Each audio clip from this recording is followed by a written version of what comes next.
I see you. My. I see you guys out there. I'm 9 minutes late. And, whoa. I haven't. Oh, look at that. I fucking just got a notification. I got to remember to turn those notifications down. But thank you, everybody.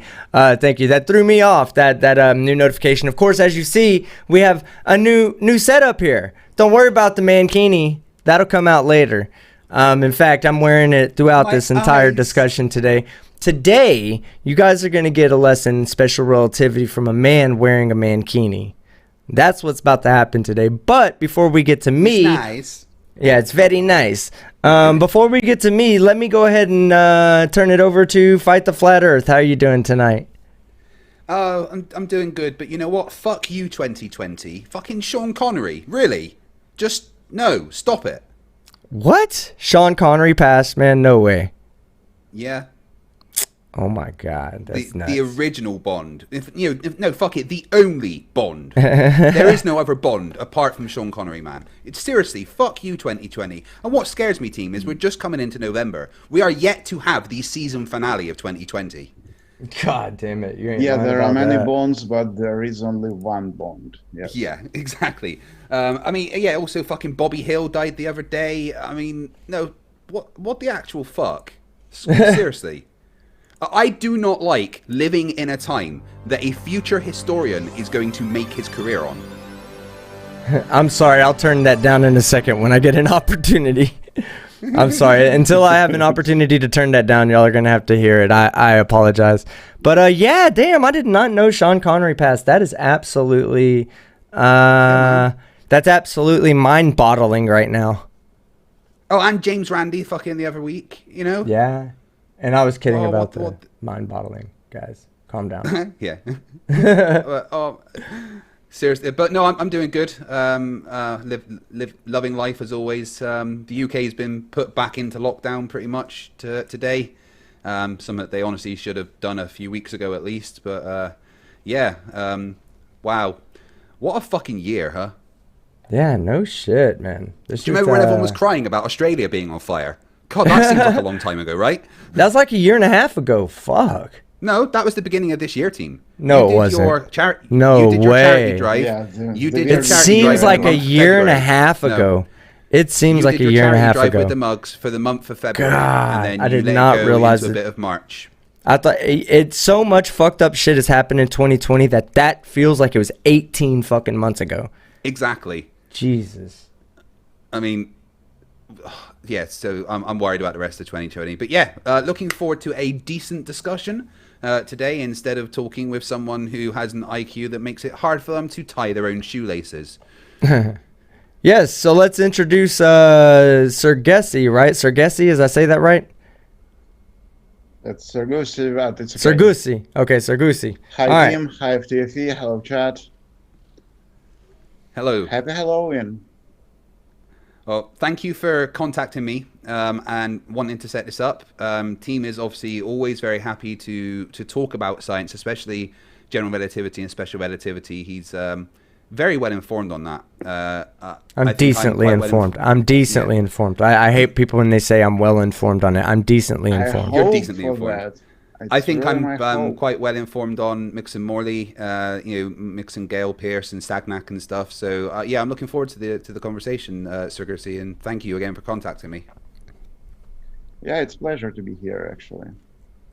Awesome. Well, look, so what I want to do is I want to go ahead and turn it over to you because, to be honest with you, I don't know where to start with this conversation. Fight reached out to me and said, hey, we have this guy wants to come and talk about the Mickelson-Morley experiment, and a few things that we got wrong about it, as well as he said that you want to talk about the Sagnac experiment. Now, I'm a bit under the weather right now, so I'm going to take care of any of the questions you might have about the Mickelson-Morley or Lorentz or anything regarding special relativity, and Fight will handle most of the Sagnac.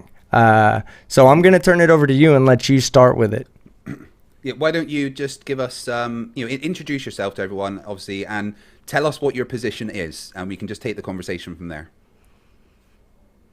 Okay, it's a really difficult subject to start with, but okay, let's start with something general and then go to something special. Yeah. Okay, my name is Servicey. I'm just like a home scientist or some kind, if it's possible to say it this way, of course. And I did my little research here and what I want to present today. But we'll get to it a bit later. I want to start with a simple assumption that was made years ago. And if there is a wave, right, there has to be a medium for that wave. I know about Mickelson, Morley, but we will get there. Don't be so anxious to that. Just starting from the beginning, okay? And there was assumed there was something that been called ether at first, or maybe not at first, but it's the most common name of this medium. And there was assumed that there is a medium for electromagnetic waves through this type of waves propagating through. And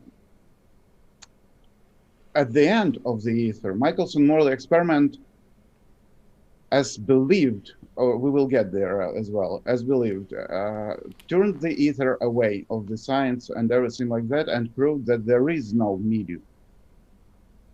But I believe there should be medium for electromagnetic waves. Maybe it's not ether, maybe it's something else, we'll see. But if there is a wave, any kind of wave, like sound waves, they demand something to propagate through. Either it's air or water or even solid something. You can knock on a wall and the other guy from the other side will hear you're knocking, and everything like that. Like this is the basic I want to make a foundation for, okay? And then we'll get through Mickelson and everything like that. It's okay? Yeah, Okay, that works so for me. Basically, it's starting with the assumption that you think there needs to be a medium for light because other waves need a medium, right? Right. In Now let me James. go ahead. Okay. Go ahead. No, go ahead. I'll let you finish because I do want to address all this, and I believe you're going to start with where I'm going to start anyway. So go ahead and with what you're going to say. Yeah, we should read the same books and we should start from the same point, I guess. Yes. Okay, I would start with 1864. James Clerk Maxwell showed that light is an electromagnetic wave. And Thomas Young's experiment, interferential experiment, I guess, confirmed that the light is a wave. Okay, I know the duality of light and everything like that, but we will start from the beginning, okay? Okay. And Tim, I just want to ask you, would you please make a description or define what is the ether as such, as it was believed, or something like that? Would you please? Yeah. So the ether was an absolute reference frame for which light propagated through. For instance, Right. let's make it. I'm gonna do my best to explain things in a way that a 5-year-old who might be listening in today, not watching obviously because of obvious wardrobe reasons, but at least if if you're going like showing kids your Mankini. No. We're trying. Oh, that's a 1-year anniversary today. Yeah, we're trying not to break any laws today. But anyway, I want to explain this so that if you have to explain it to your child tomorrow, how you can best do this. And I think that's a good starting point right there, because prior to the Mickelson-Morley experiment of 1887, it was a pretty much assumed fact is what I'm saying here, because in science we assume that something is the way it is until we have evidence to contradict it, as long as there's evidence to support it. And yes, like right. he said, there was evidence to support that light was a wave. So therefore people began, and this philosophy, Go ahead. Team, just one sec. The chat's saying that you're about 20% louder than everybody else. Could you just, Okay, I just maybe turned turn yours myself down a tad? Yeah, I just turned myself cool. down Sorry. just a bit. Okay. So, so originally that's what the idea was, is that light needed a medium to travel through. In fact, this wasn't something that was just thought of in the 1800s. This goes back into the storybooks of science philosophy, right? All these philosophers always talked about a medium for which light needed to travel, because we see a medium when we disturb the waves on or the top of the ocean or the top of the water, we see the waves ripple out. The speed of those waves is dependent upon the medium.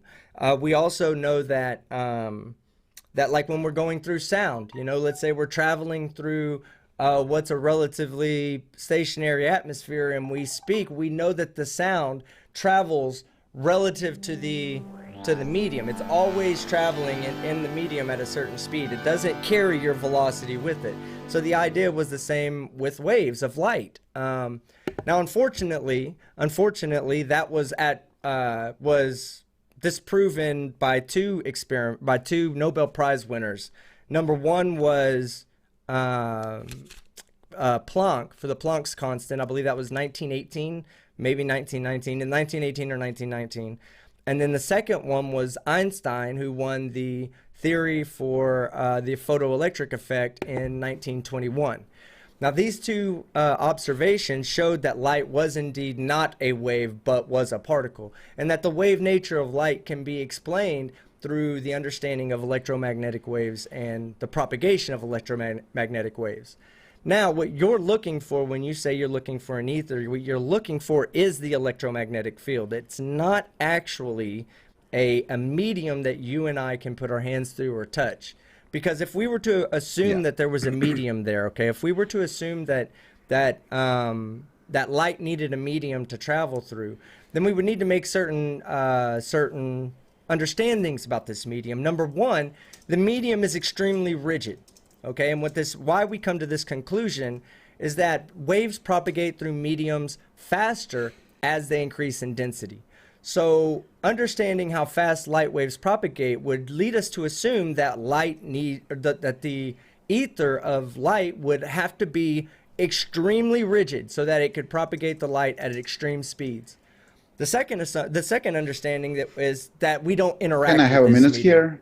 Yeah, sure. Go ahead.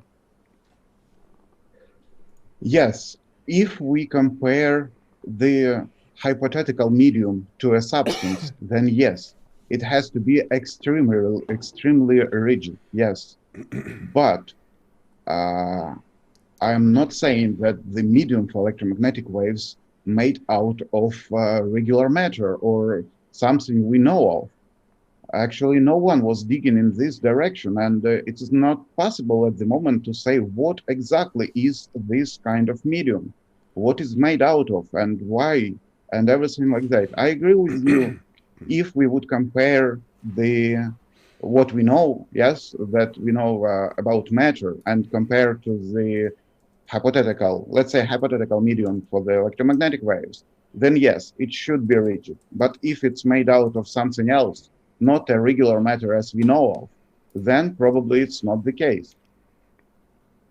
Okay, I'm sorry for interrupting. No. That's fine. You're making really good points right there. So yes, absolutely. For this to exist, it would have to be something unknown to physics.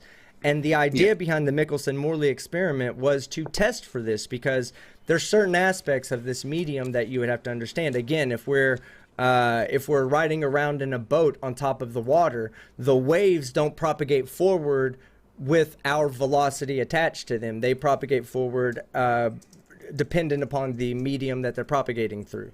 So the same thing would need to apply, and this is what the Mickelson-Morley experiment was set out to test. So they took the highly accurate. Now let me guys talk about this, because a lot of times, because of the position we're put in, having to defend against people who bring up the Mickelson-Morley experiment, sometimes it might seem like we're shitting on scientists. And I want to be the first to say that nobody should ever shit on Albert Mickelson. He was a brilliant scientist. No, absolutely not.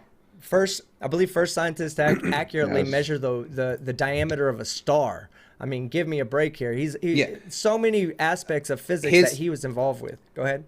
not so many aspects of our understanding of how light works came from what he did.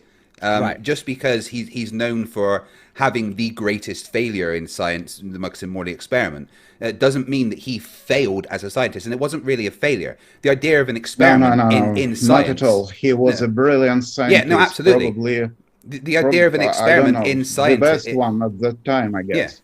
The idea of an experiment in science is to either try and confirm or disprove a hypothesis. And, that's exactly what his experiment did, It wasn't Yes, a yes, failure. It's only a and failure to people like flat earthers who, it failed to prove the Aether for them. That's the only reason it's a failure to them.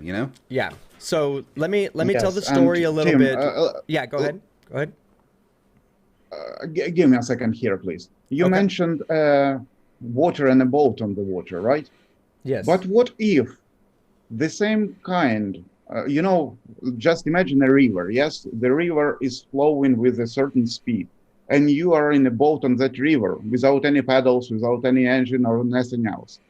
And you are stationary to the water, right? And all the waves that are propagating out of you will have the same velocity in all possible directions.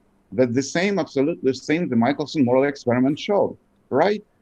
Mickelson-Morley experiment showed that despite we are being on a globe Earth that rotates around the sun with the velocity of 30 meters per second, and even though our sun and solar system altogether rotates around the center of the galaxy with the speed, I don't remember correctly, but something like 160 kilometers per second, yes. Yes. And despite all those things, there was no any shift in the interferometer fringes, which means that the wave propagates with the same speed in all possible directions. I'm not arguing with that, not at all. But would you please say me, what is the speed of sound on board International Space Station, for example?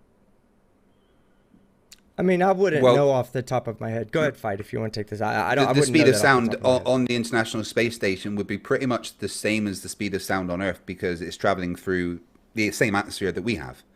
Now, obviously, Absolutely the speed right. of That's what I sound would is assume. medium Yeah, dependent. Yeah, That's what I would assume. I the more don't know dense. how. I don't know how much the pressure is. If Yeah. it's a 100% the same pressure as it is here on Earth. I didn't know if there was Yeah, some kind of yeah, gotcha. I would it's assume gonna be somewhat roughly the similar. same. Yeah, it's somewhat similar to what it is here on Earth. Interesting. Yeah, I just one read atmospheric pressure there, but that's not as relevant for our discussion. Yeah, bit off And topic, but I wanna I read ask a you another paper the other day question. that actually shows what the maximum speed of sound could be, and it's really interesting. If anyone wants to have an interesting read, go and look at that. All No, right, I go mean, ahead. I want to ask another question, right?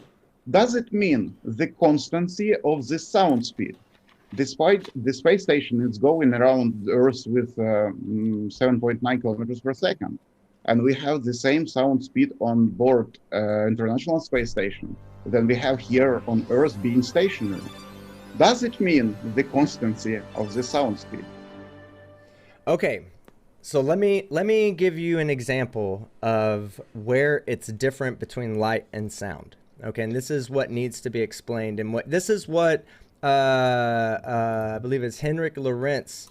This is what he tried to explain. Okay, so let's say that I'm sitting here on the ground. All right, I'm sitting here on the ground, sitting next to the road, right? And you're driving in a car next to the right next to where I'm sitting, okay? Tim, And there's excuse me hold for on. interruption. Yeah, I know where I'm going with it. Just Okay, well, hold on. Let me get finished. answer my question, please. Right, I am. It's important. Okay. Does it mean the constancy of the sound wave? The sound wave is constant only to the relative to the speed of the medium it's in and the density of the medium. Right. Exactly. Thank you, Tim.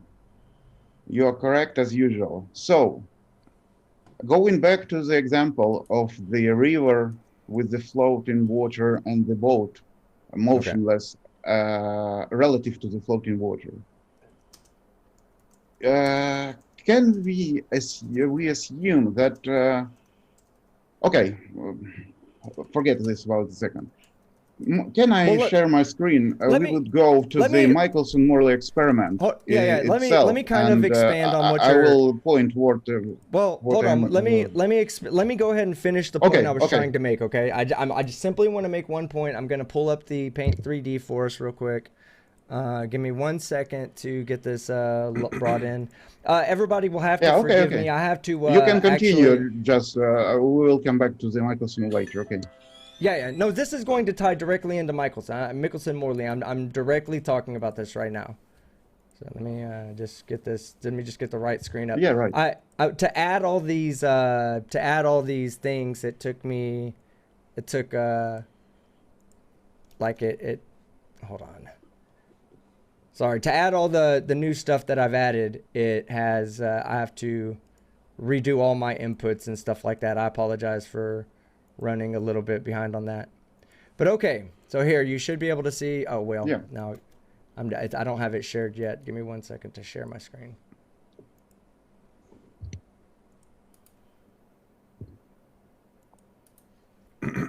Okay, here we go. Oh, and I can Now- share that to him, so that's fine. All right, good deal, good deal. Okay. Okay. So let's say we're going to go to the boat on the water, okay? And here's what we're going to say. We're going to say you're in a canoe, all right, and you're rowing a boat, all right? You're here, you're rowing the boat, and you're going in this direction. I'm here. Yes. I'm sitting on a pier, okay? And I've got a fishing pole, and in my fishing pole it has a bobber in the water, all right? So Right.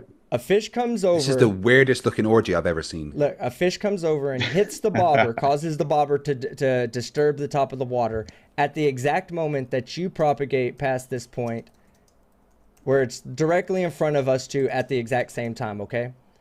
So a wave then begins propagating outwards. All right?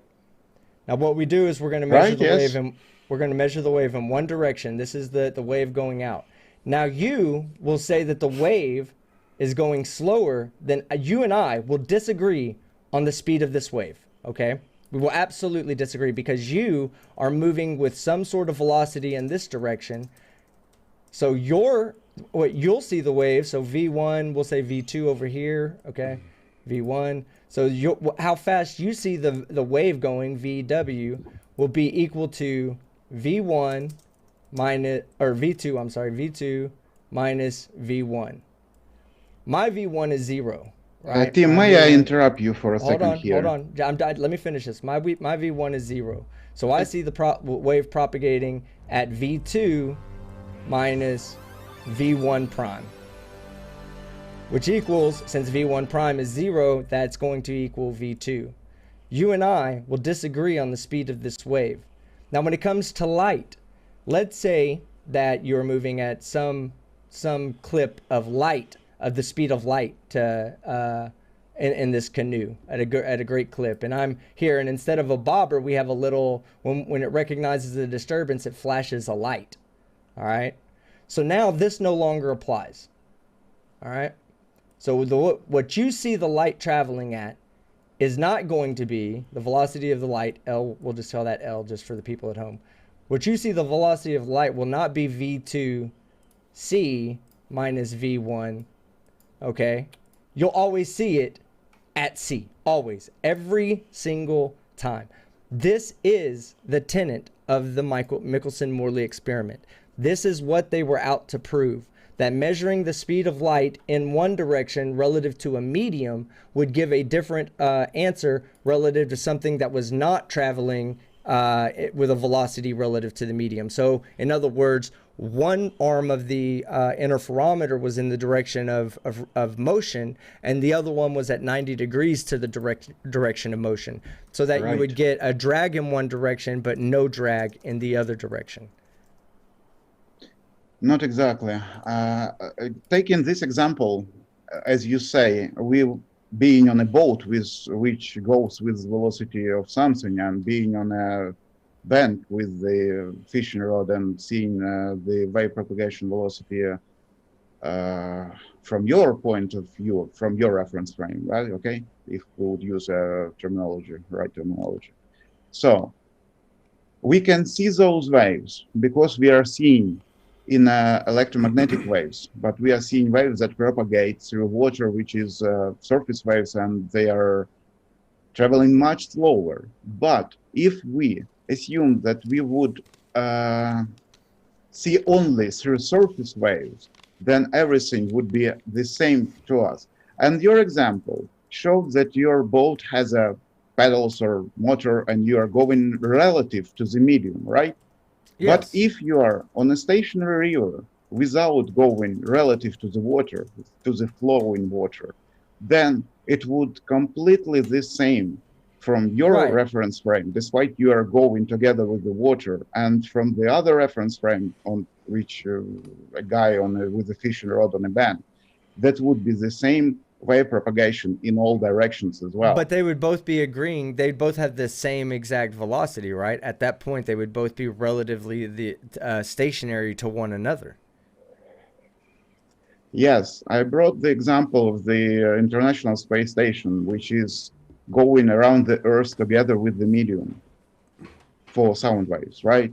And if we would assume, okay, just for a moment, that we are being on the surface of a planet, despite it rotates around its axis, despite it's going around the sun, the planet itself goes together with the medium for electromagnetic waves, then the Mickelson-Morley experiment would say only that the propagation velocity of light would be absolutely the same in all possible directions.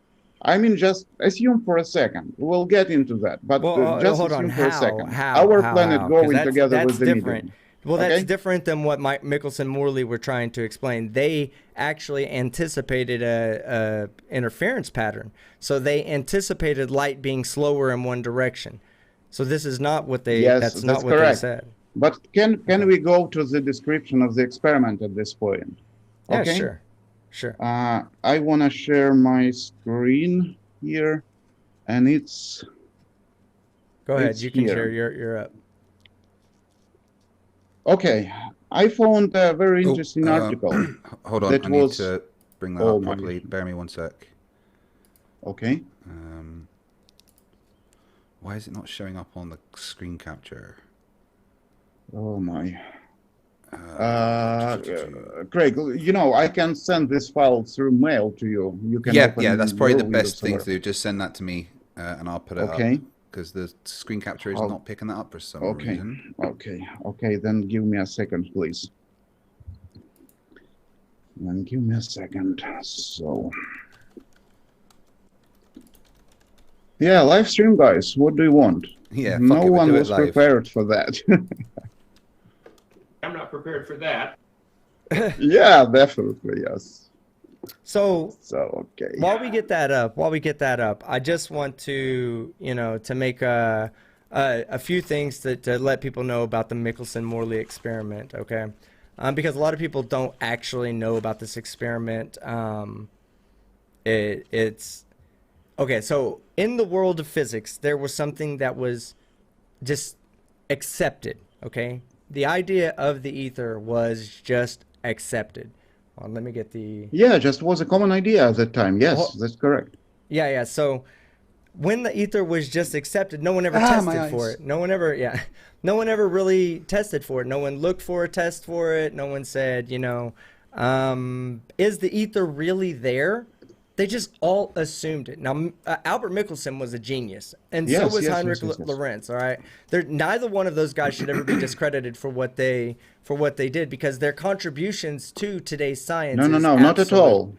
And so when Mickelson did his experiment, they had a well understood theory of what they believed the ether to be, and with that experiment, it got rid of the ether. That's correct. Yes. Now. What we're arguing about tonight, whether they should have or should not have, I do happen to agree with Paul Dirac.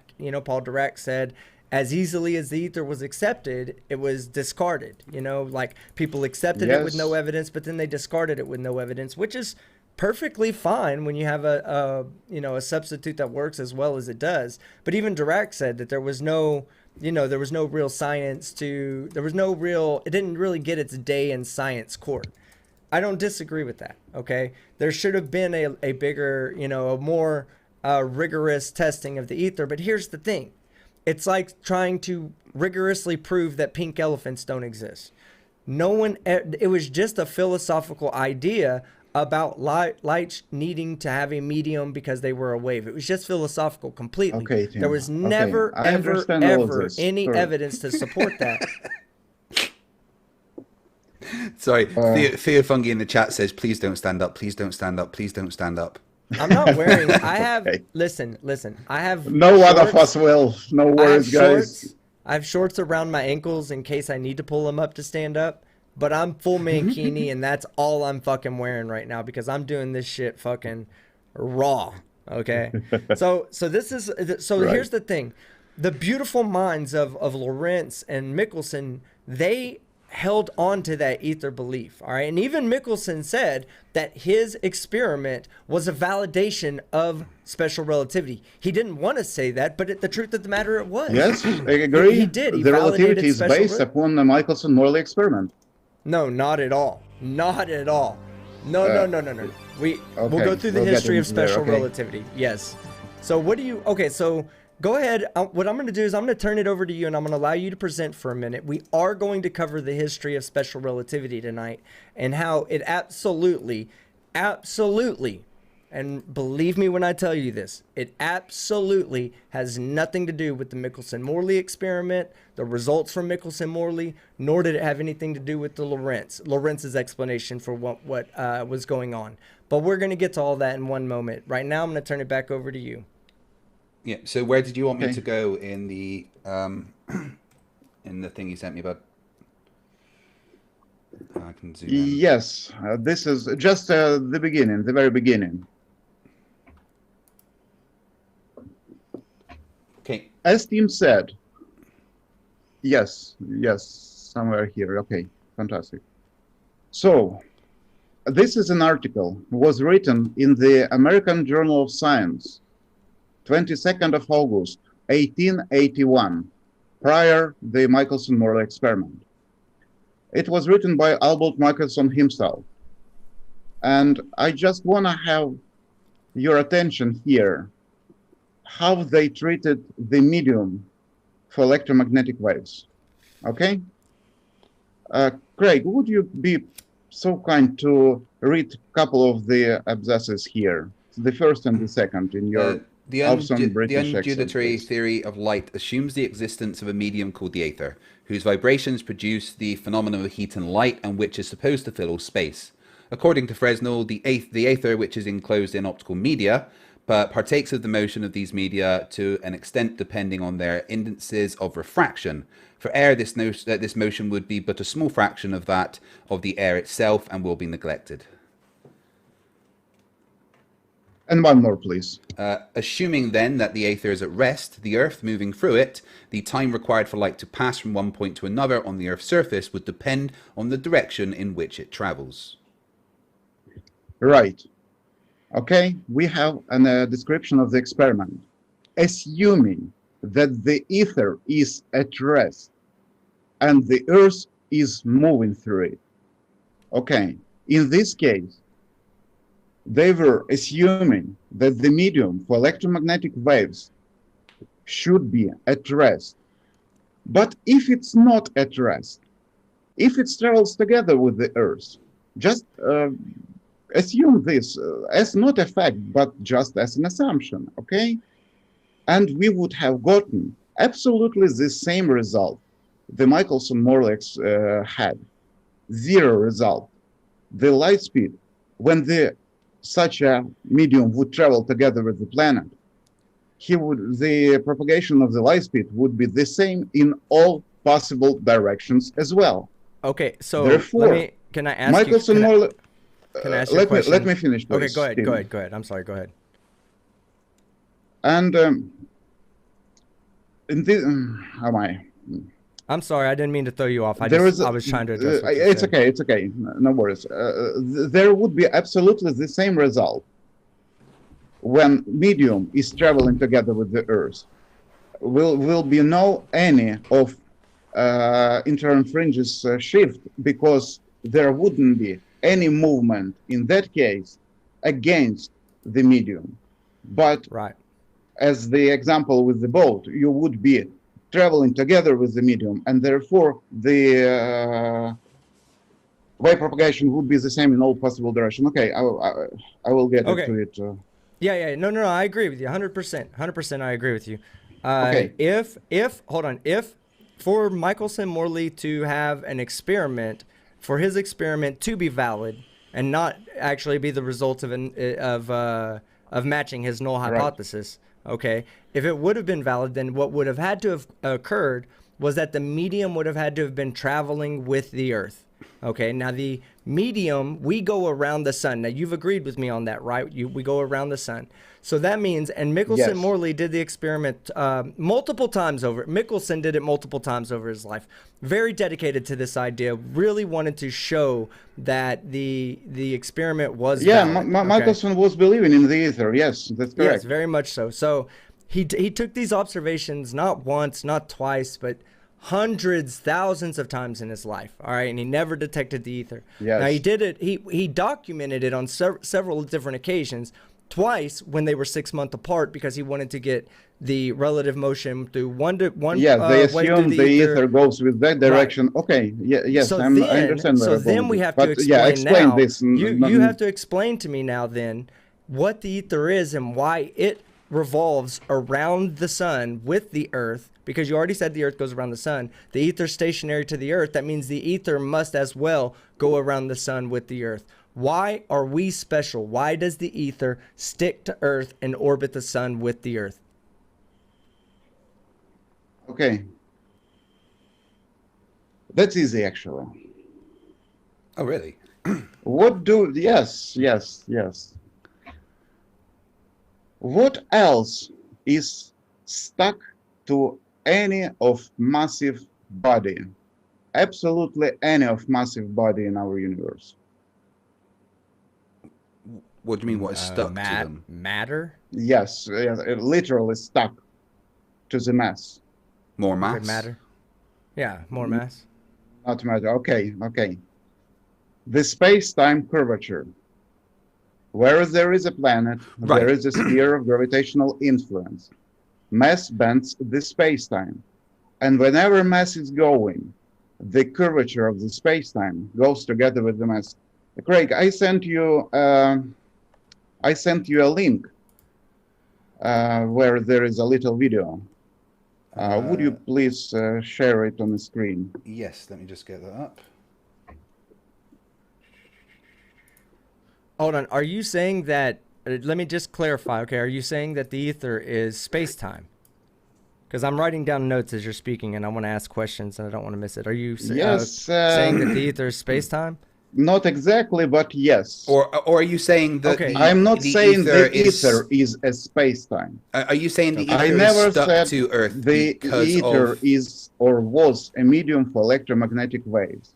As we were speaking and we reached the definition, the ether was assumed as the stationary thing. And the Mickelson-Morley experiment rejected the ether because there couldn't be any stationary thing. But you can see on the video, the space-time curvature is stuck to any of the planets on this little solar system here. This space-time, this is a two-dimensional representation of three-dimensional space, okay? Space-time isn't stuck there. It's a mutual... it's a mutual yes, but thing. It's like Tim, I can give me a I'll second. let you finish. Matter tells matter tells space-time how to curve, and let him go ahead and finish. Not the space-time as such, but the space-time curvature. This is more important, and because of this, I was digging in this direction.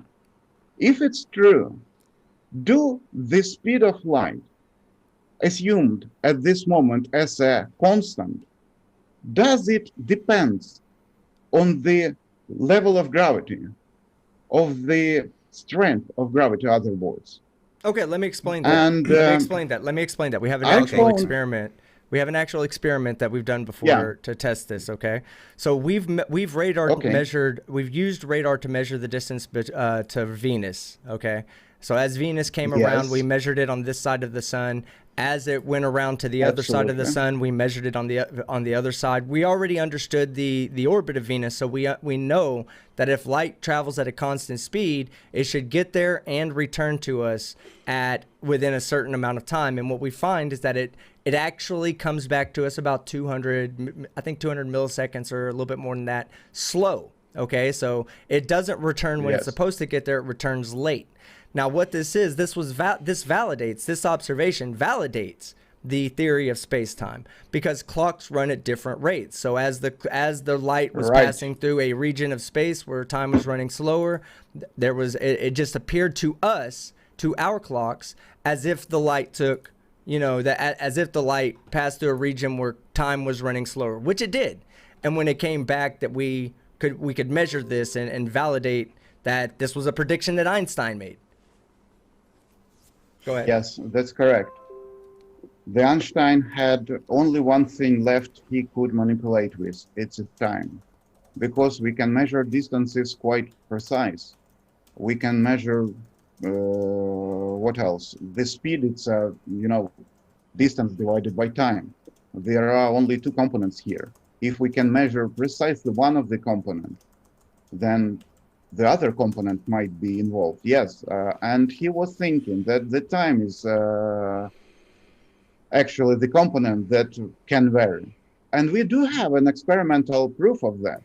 The GPS works with both relativistic corrections.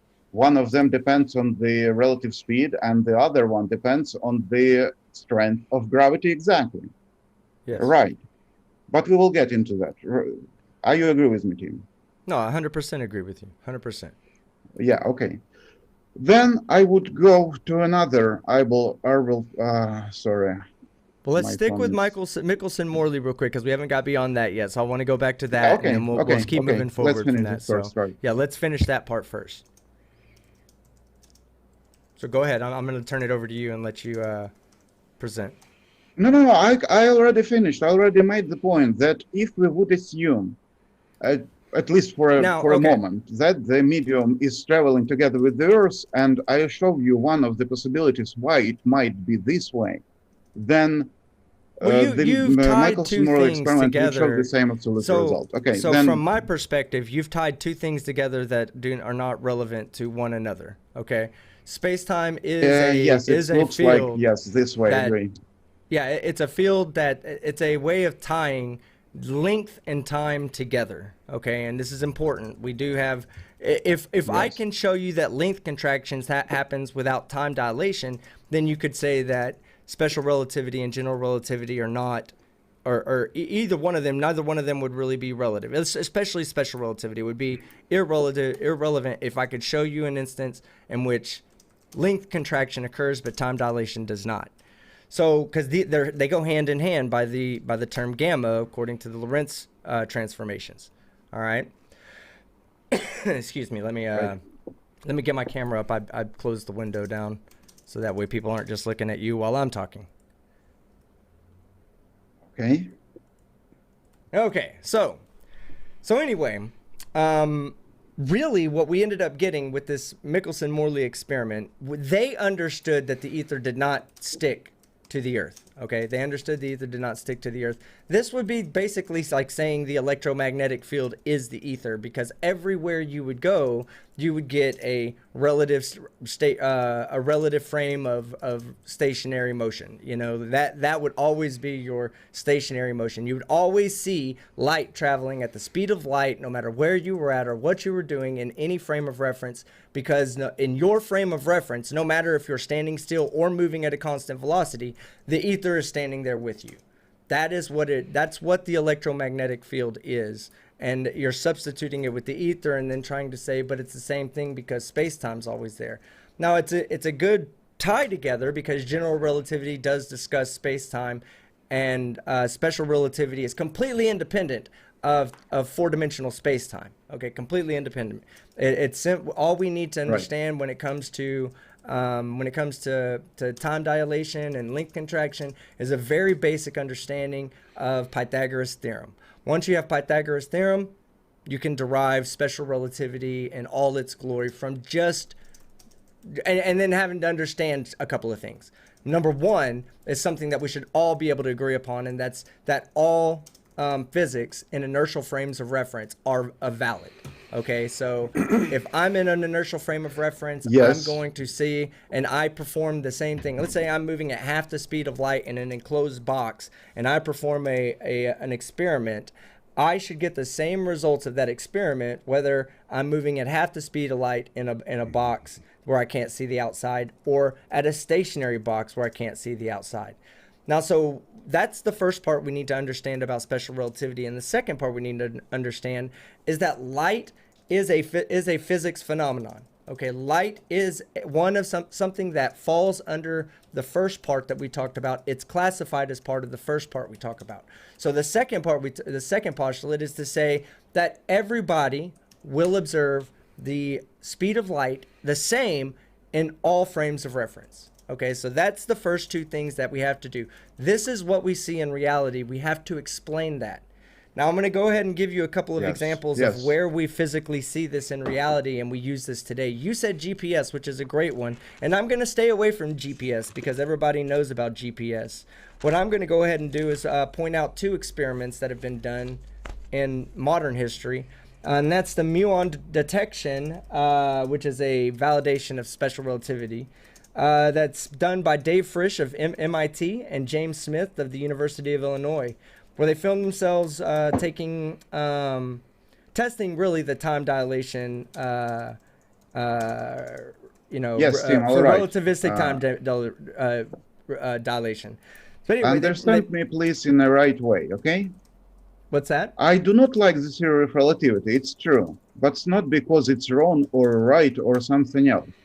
The main reason why I don't like the theory of relativity, it's only because it postulates things, but doesn't have or doesn't give an explanation of why things are going this way. This is only thing I don't like in the theory of relativity. But I am not saying that this is a wrong theory, not at all. It's absolutely the same thing, like we would assume, for example, in Newtonian physics, okay? And the Newtonian formula, it works great every single time, everywhere, except Mercury, of course, but anyway. But when we are getting the most precise readings and everything like that, then only we have some little tiny discrepancies in the readings and between the readings and between the theory. Yes, I understand this.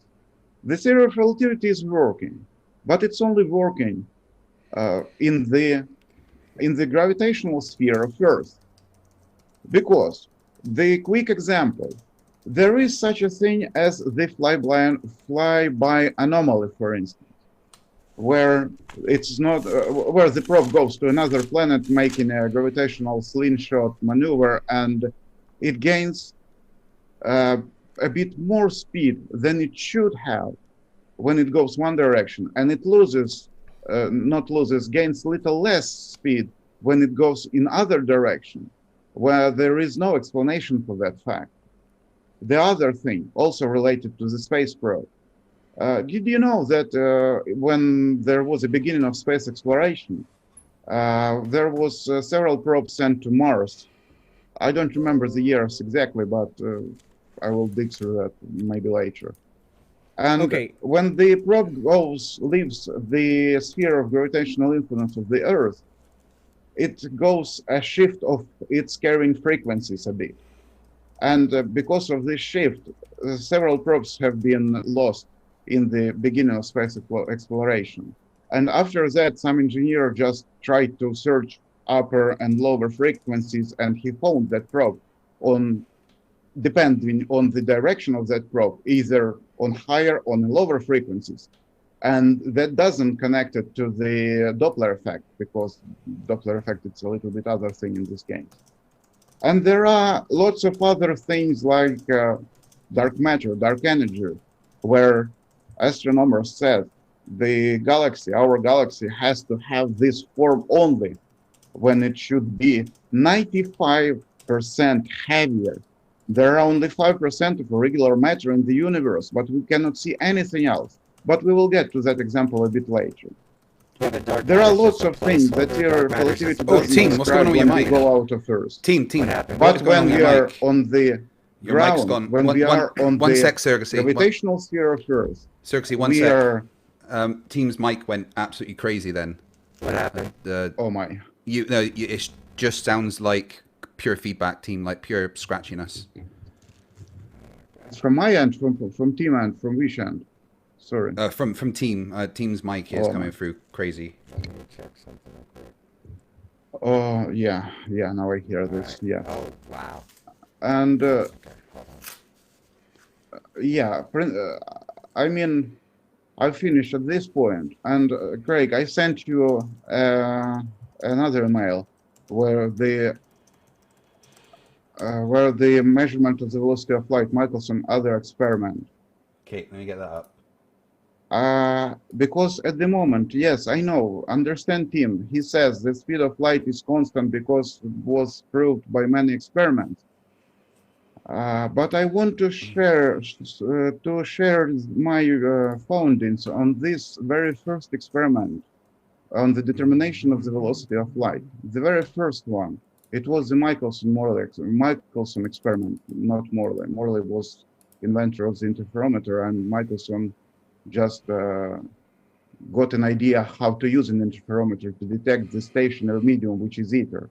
I'm not talking about the ether, guys. I'm talking about the versatile medium for the electromagnetic waves that is so special that travels together with every single mass. And Craig, please go to the page 3 of this. So let me just kind of clarify what you're saying. You're saying that the medium that light needs to travel through is attached to every mass because of its gravity. Yeah, that's much better, Team.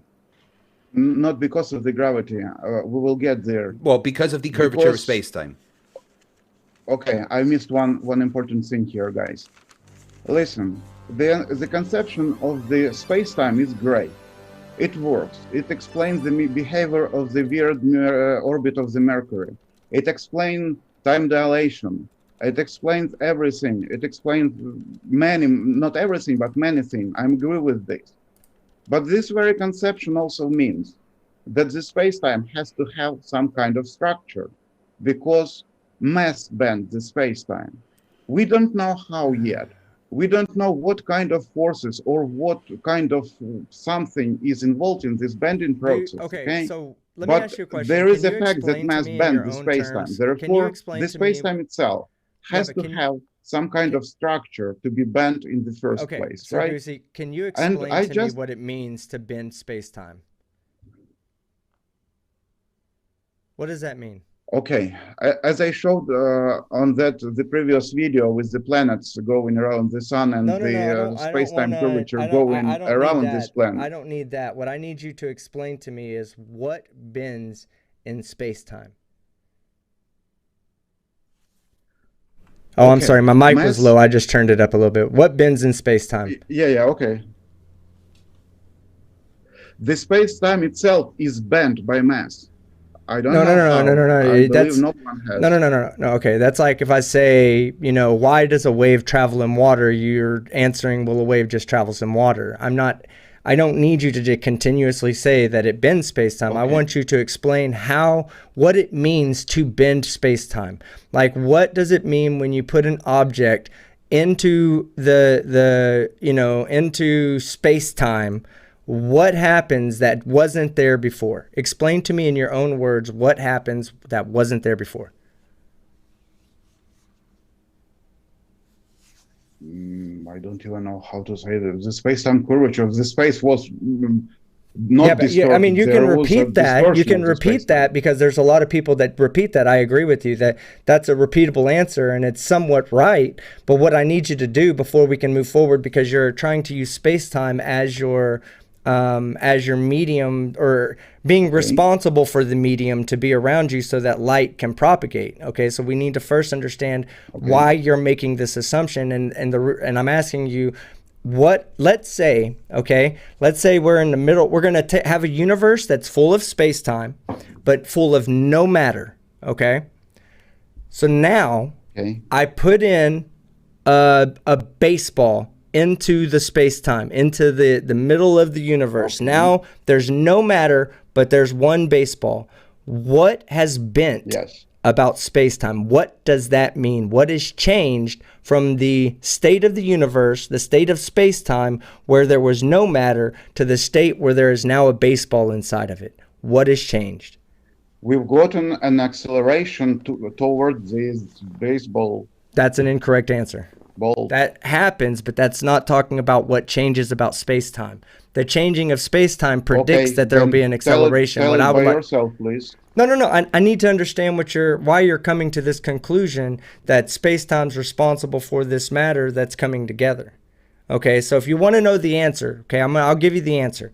Because the moment that we add matter to space-time, we start, or to the universe, we now have a time gradient, okay, from that matter moving out. Yes, all right? okay. So time at that point, all right, instead of all clocks in the universe running at the same rate, now we have an area in the universe where the clocks aren't running the same rate as everywhere else. That's the only difference. How does that then give rise to a medium that allows light to propagate, where if there was no baseball, light would not propagate? No. It doesn't depend on the baseball. It doesn't depend on the matter. It depends on the space-time itself. Okay, Tim, I want to show you. That's the non-answer, though. I mean, I appreciate you trying to answer, but it's a non-answer. Yes, it's not the answer. Okay, I'm trying the best as I can. Yeah, I understand, and I'm not trying to say that you don't know what you're talking about. I'm trying to help me get to the conclusion you're coming from using proper understanding of space-time. Okay, do it by yourself, please. I can, going around for many hours, but wouldn't get the same exact answer you want from me. Right, but what I'm saying is correct. Now Yes, I need that's to know. correct. I'm not I'm not So what I'm asking is, how does the now presence, the presence of clocks ticking at different rate, okay? How does the presence of those clocks having the ticking of different rate now allow light to travel through the universe?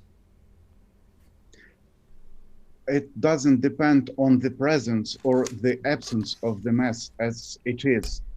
That's what you said earlier. That feels. Isn't that what you said earlier, though? I'm sorry, isn't that what you said earlier, that special relativity, I wrote it down. Special relativity only works in the gravitational field of the Earth? Didn't you say that? I mean, and then you followed that up with saying that because Earth warps to another space-time. sphere of influence, yes, we have another result. Yes, that's correct. Okay, so I guess I'm missing the tie between the ether and space-time then. Not between the ether. Tim, please, we finished with the ether. Ether was assumed as a stationary thing, okay? But it was proven that it was not. Stationary. But it was proven that it was not by the Mickelson-Morley experiment, that there is no ether. Yes, there cannot be ether. There cannot be a stationary medium, right? I'm just telling this.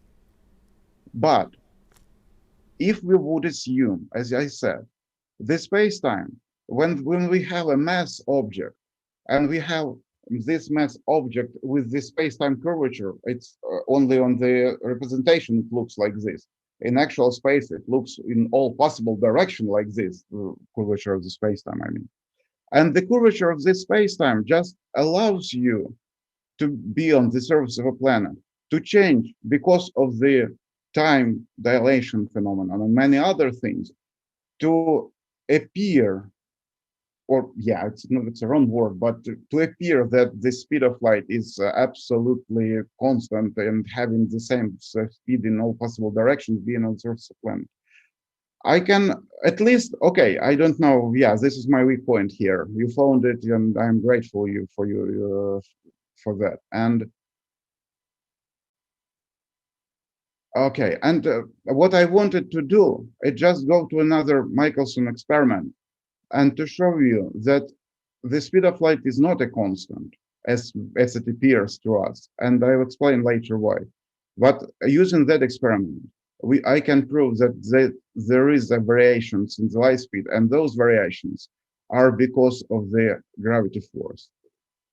Maybe it's because of time dilation, maybe, but Well, yeah, absolutely. maybe it's Okay, because of so something else. yeah, one thing that needs to be understood is the Pound-Repka experiment kind of validated general relativity for us. It does appear as though light, that space-time is stretched out as you get away from the surface of the Earth, Yes. Because what we appear to be Yes. lower gravitational acceleration towards the Earth is really just a flattening of the two-dimensional, like you showed, the two-dimensional space-time curvature. What that space-time curvature is really showing you is one plane of or one direction, one point of direction, and of like one axis of space, and with the second axis of time.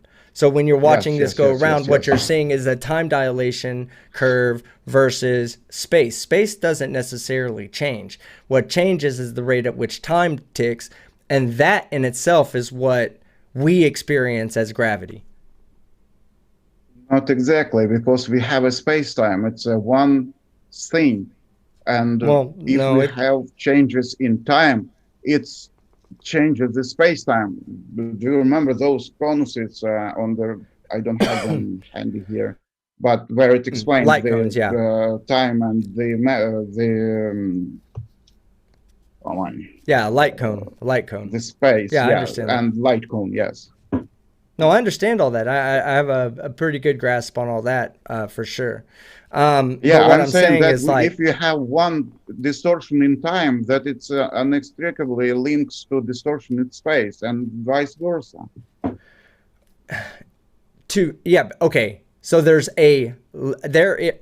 a tie between space and time. Yeah. Okay, yes, I can agree with that. That's ultimately what Lorentz's factors, which is how they attempted to save the Mickelson-Morley experiment when they said, well, we can't explain why we're still getting this while traveling in the same direction as the ether, to get the maximum ether drag. We don't get this measurement. Why? And then that's when I believe Fitzgerald came through. French physicist, can't think of his first name right now, but Fitzgerald, he said, well, you know that electron that we just discovered? Maybe quite possibly all of the electrons within the measuring experiment in the direction of motion are slightly being contracted. That's when Lorentz picked up on that and wrote the Lorentz transformation equations, which were an attempt, honestly, it was just a length contraction, actually. It was an attempt to save the Mickelson-Morley experiment because of the shortening of the arm. And he mathematically put it out there and said, here it was. But then there was Poincaré, I don't want to say his name wrong, Poincaré, or Poincaré. I'm going to call him Poincaré or PC, OGPC is what I'll call him. No, but Poincaré, he said that we really need to come back and say, look, maybe Galileo was right.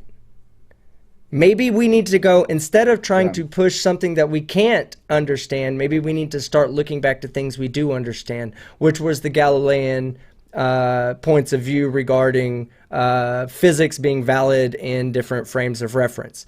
So then that came back. That's what ultimately came back. And then, so I want to complete this story because there is a huge misconception that Einstein developed the theory of special relativity to save the Mickelson-Morley experiment and to destroy the ether. And this was absolutely incorrect. No, not at all, no. Okay, good deal. As long as we can both agree that that's not why Einstein came up with special relativity, then we can, not even cover that point then. Okay, good deal.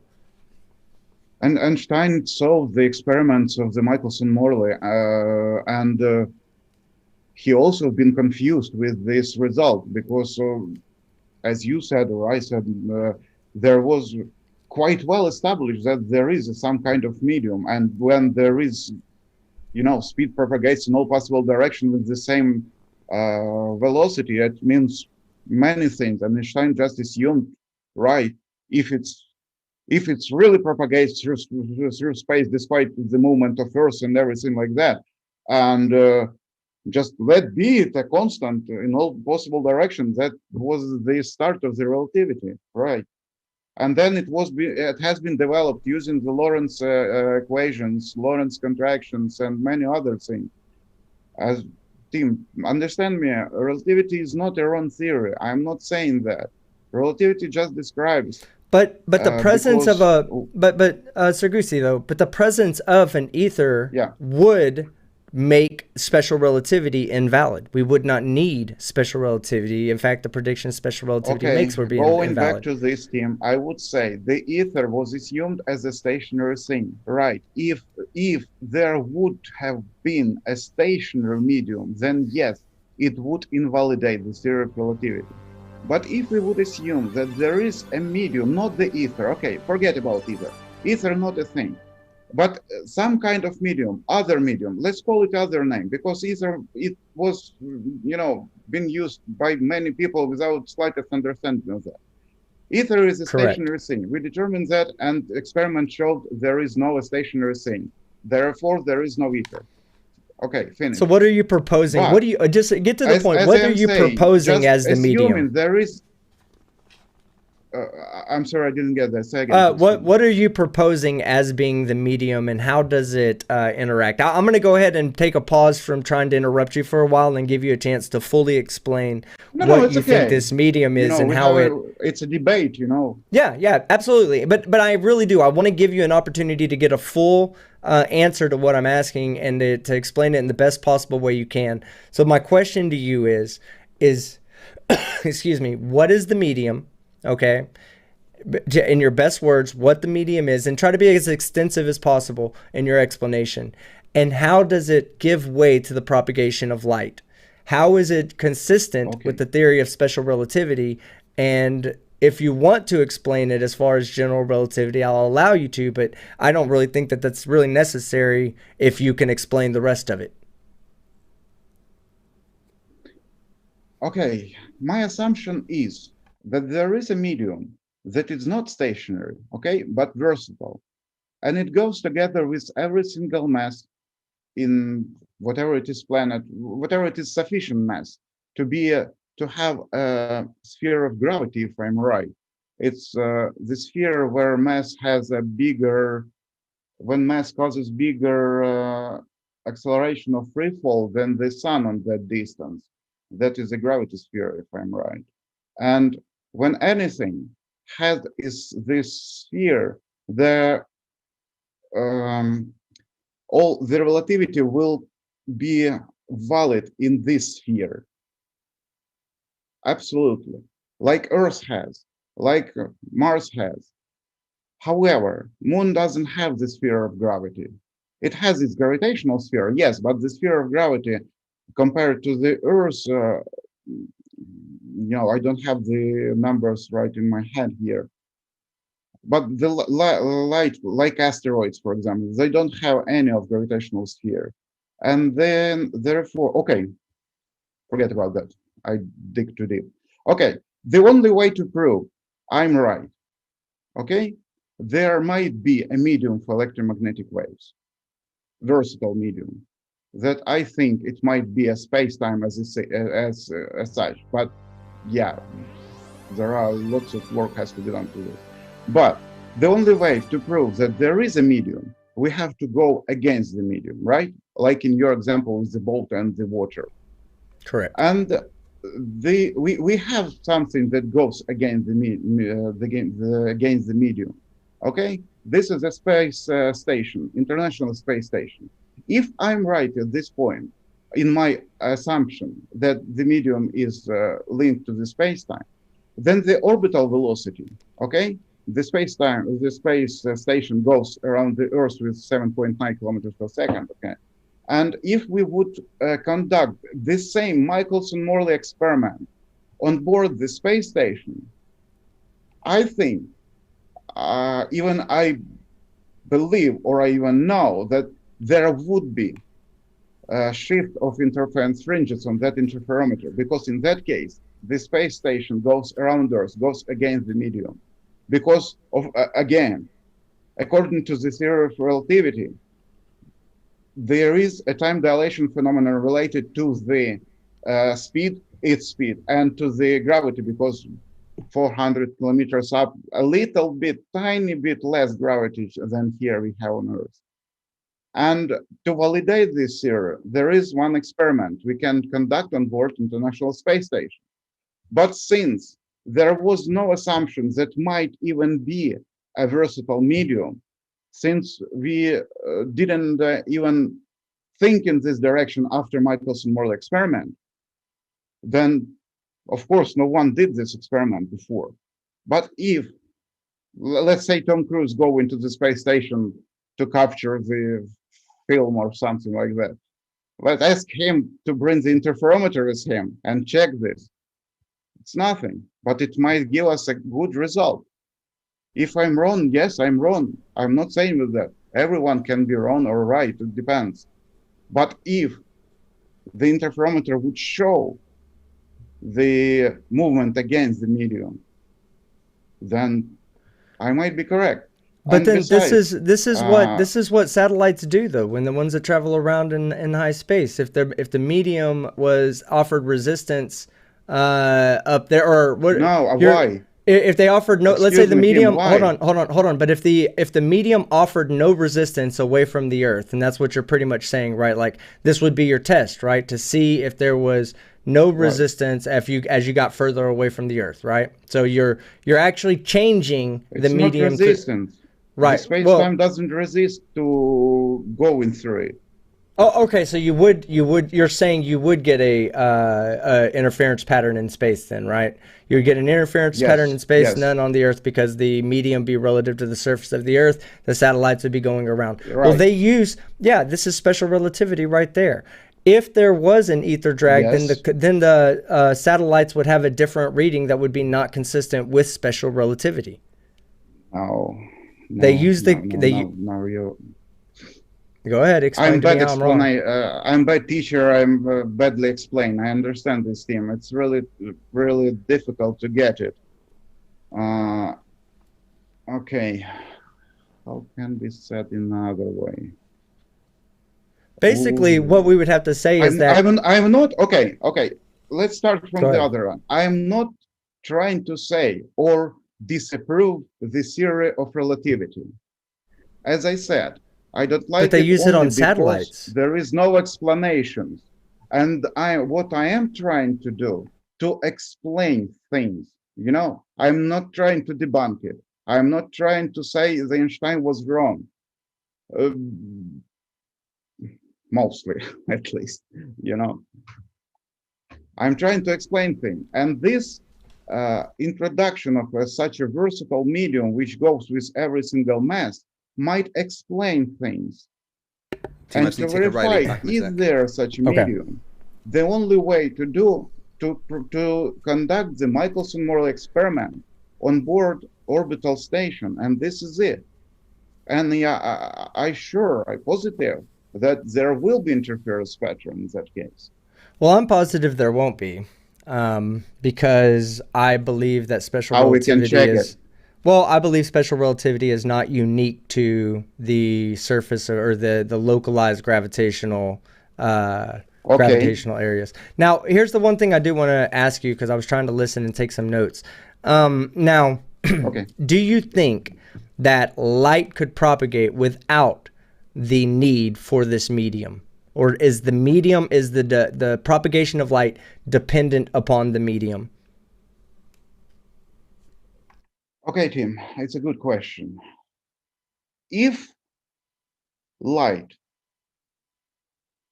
is a wave, then yes, any kind of wave should have its medium. But as we know, the light also tends to be particles sometimes. Therefore, I cannot say for sure, might it be or not. I'm just thinking it should have the medium to propagate, but Okay. it's not necessarily true, okay?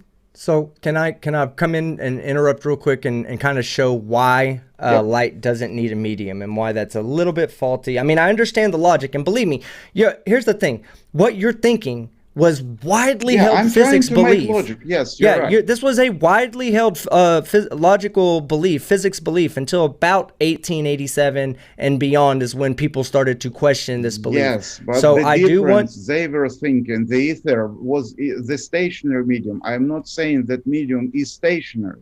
Yeah, That no, is no, the no. I'm difference. just saying. Yes. I'm just In saying the rest that. of things, that's the same. Yeah. Okay, well, I'm just saying that the concept of of light being a wave is not unique. It's like you're not making any bad assumptions there. But let me get the. Did I close? Okay, I'm just gonna Photoelectric do this. effect. Yes, I know that. No, I'm that not even proves gonna. it I'm not cannot even be a gonna. pure I'm wave. not. Yes. Not even gonna to bring up the photoelectric effect. Okay. Not gonna do that just yet. Okay. All right, we're not gonna save that last one. That was pretty much Okay, nice give me drawing. one. Now I'm trying to remember the propagation of light. Okay, so here's how it works, right? So we're going to start by saying we have a moving electric charge. Okay, that's what we're going to start by saying. This by definition of electromagnetic theory should generate a photon, an electromagnetic wave, because a moving charge disturbs the electric field, and it disturbs the electric field in a method like this, right? Okay. All right. Hold on. Let me pretend to be a. Okay. Explain. Yeah, I'm make going to my note explain. here, okay. Okay, I'm going to explain here in a second. I'm just going to try to make it very simple for everybody who's listening at home. Okay.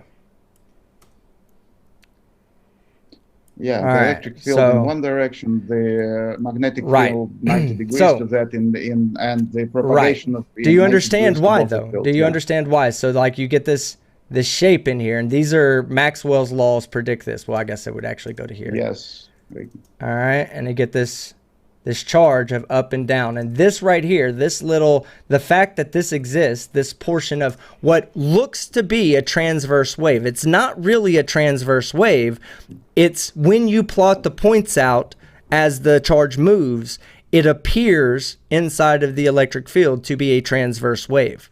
Now this transverse wave, then by, I believe it's the fourth equation of Maxwell's equations. With the charge, yes, but with the photon doesn't have any charge. Photon doesn't have any mass. Okay, so again, a photon is just a disturbance in the electromagnetic field. Okay, so what it's saying though is that this is what the fourth law states. Okay, the fourth law draws a new circle like this with the lines going out like here, and then we'll have to imagine everything orthogonal to this direction. So this is going up and down, this is going out, and then that direction like along. So this is up down right here. It's hard to see in 2 dimensions, but up down, left, right. Now this, okay, now that we have this right here, we now have a magnetic field, which then again, this becomes a self-propagating wave because of this little structure right here. This then drives the electric field to go in the opposite direction as well. And as that moves, let me interrupt for a that moment. drives the magnetic field going. The electromagnetic wave is a self-propagating wave. It does not need the velocity of the person, because once it's created, it's independent of the person who created it, of the object that created it. Excuse me. But go ahead. Yes, you're right in this case, yes. But if we would, go with the... Okay, any initial disturbance demands some kind of energy, okay, to disturb in the first place.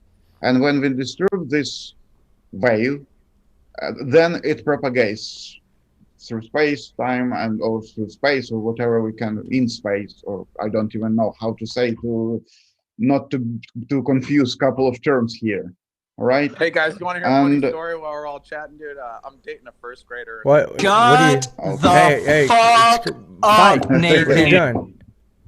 Oh, go ahead, finish. Is Nathan Thompson in the chat or something? Okay. Yeah. Sorry, I actually did that totally by accident when I was trying to put something else on. Oh man. Okay, go ahead. I mean, okay, no, it's okay. The conception of photon and some.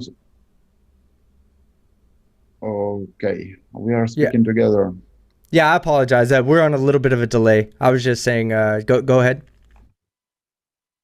Yeah, the conception of photon. You know, it's great conception, but it has its flaws.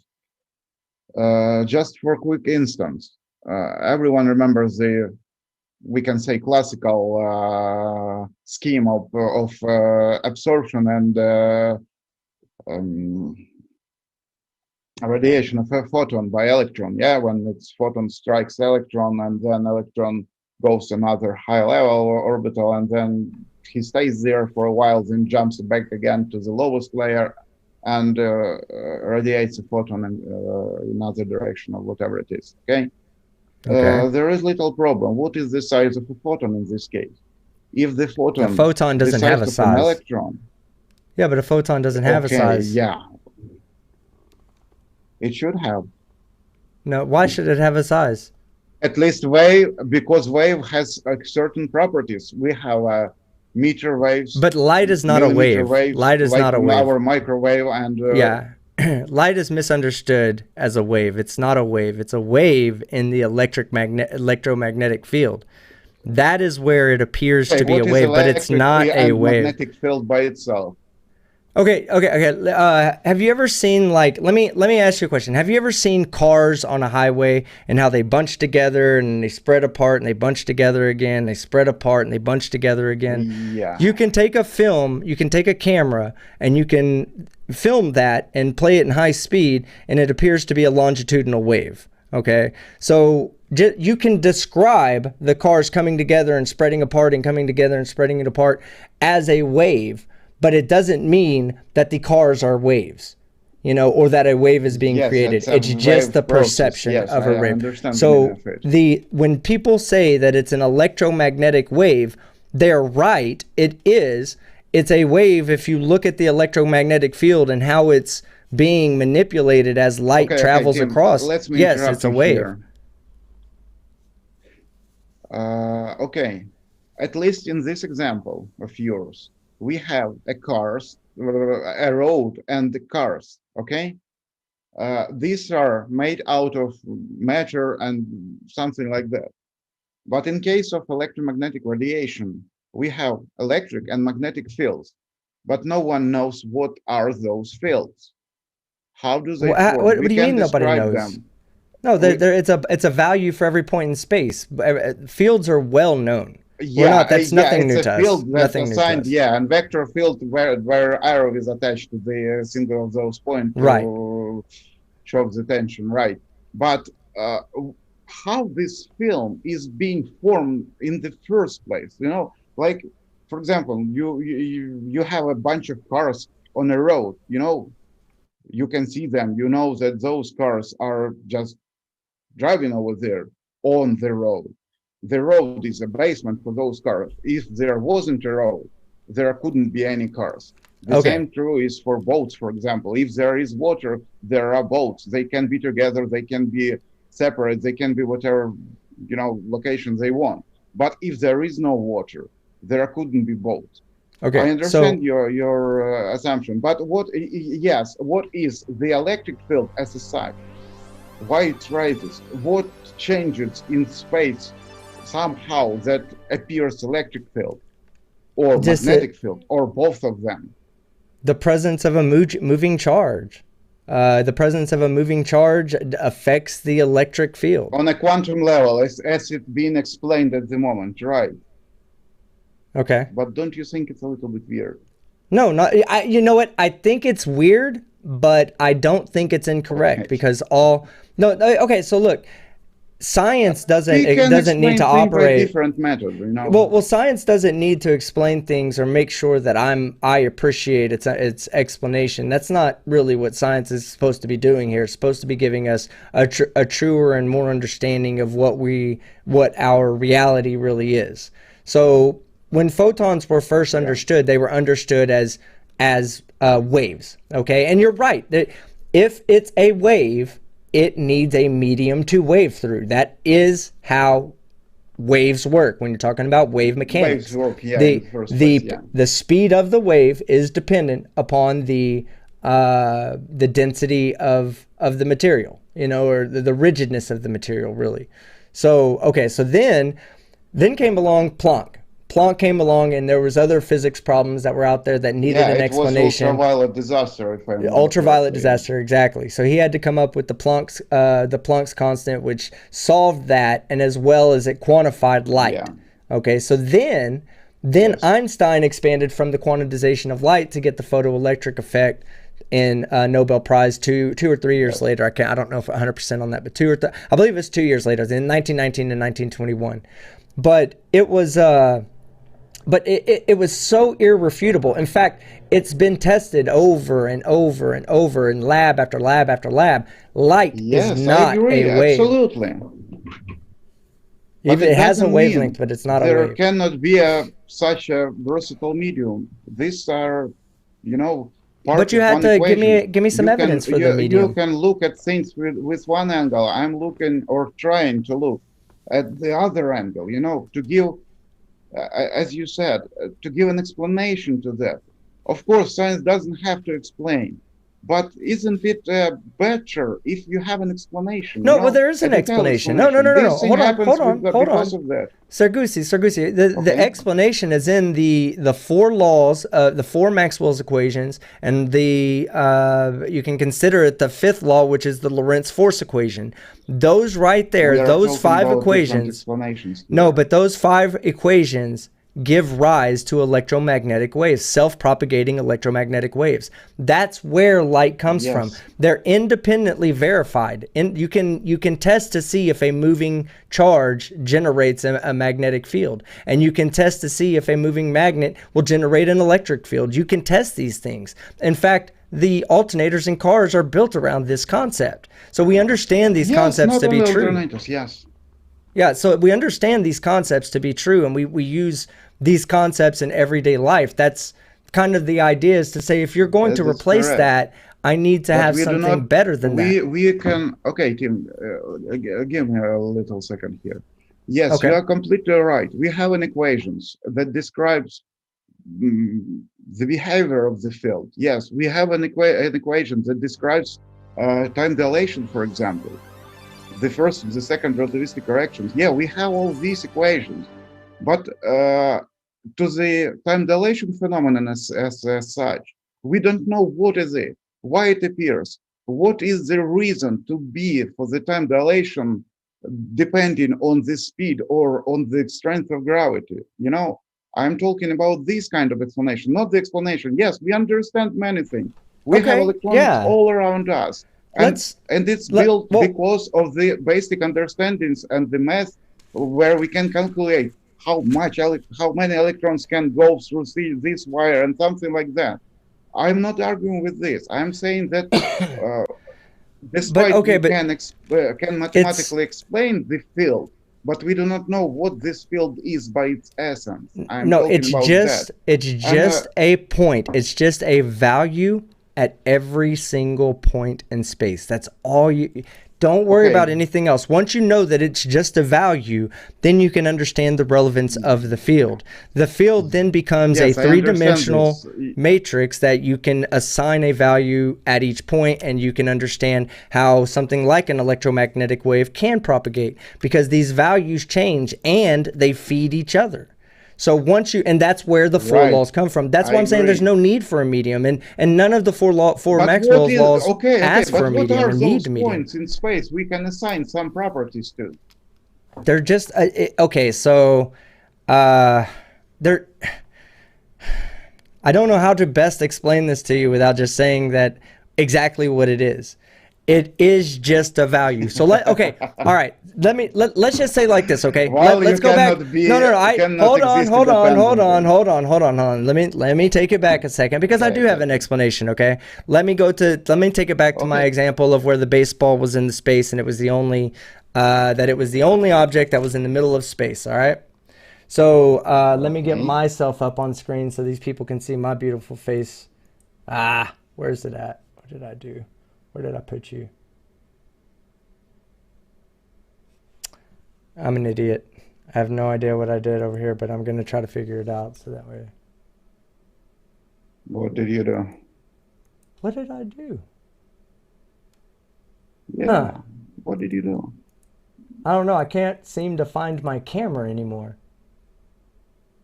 Oh my. Yeah, I'll find it in a second. I'll find my camera in a second. So anyway, so that's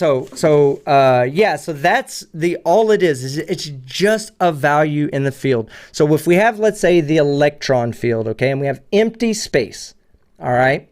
If I tell you that at every point in space, there's a value of 0, what does that tell you about the number of electrons in all of space?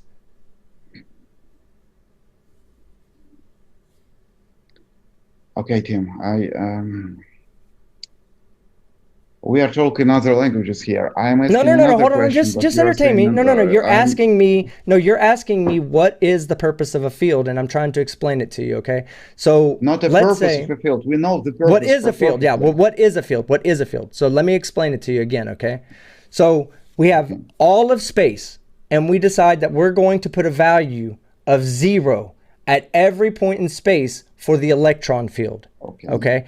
How many electrons would exist I know this in electron the entire proton space? field. Yes, I know this quantum conception. Yes. Okay, so the electromagnetic field is no different than the electron field, the proton field, the neutron field, the quark field, the gluon field. But they have different charge and different properties. But there's the idea is that there's still just a value at that point in space to represent something.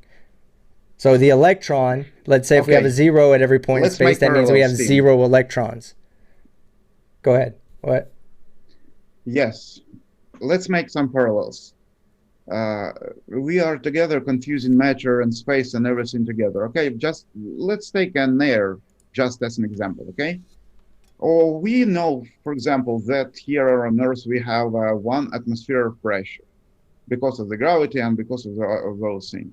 We can this gradient, okay, vertical gradient, we can assign to any single point in this space the value of the pressure, right? Here on Earth it will be 1 atmosphere, then I believe 6 kilometers, it have to be a half of it, if I'm right. I was studying, by the way, on ULPL license, but forget about everything nearly. And higher even there would be less, okay?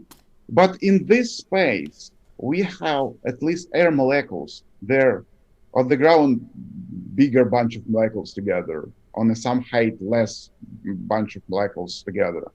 And we can assign this. But when we are trying to assign somewhere in space without matter object, okay? We are saying there is an electric field, electron field, proton field.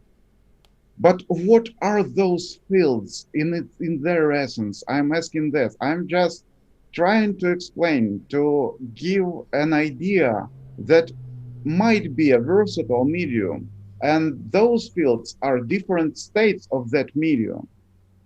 At least it gives some explanation. I'm not bringing or debunking anything. I just bring in a more logical explanation. No, I understand. To those theories there exist at the moment, you know? Yes, no, I understand, but I just don't think you're accepting the correct answer here. The correct answer is that the field is nothing more than a value. Like, and the easiest way to explain it is the way I just did, to say if there was no electrons in the universe, there would be a value of 0 at every point in space. Now, if we decided to put an electron in a certain quadrant, then that would represent a value in the field at that point. If we decided, let's say we were playing a video game and we're God and we can just take the electron and pull it out of the field and place it in another place in space, well, the value would change, and that place in space would now have the value for an electron. So that's simply what a field is. A field describes reality. Yes, but it's just describing reality by. Yes, I'm agree with this. I'm not arguing with this. Absolutely not. I'm just saying, when you put electrons somewhere in space, then you change the state of this space. There has to be something to be changed in the first place. I'm just talking about that.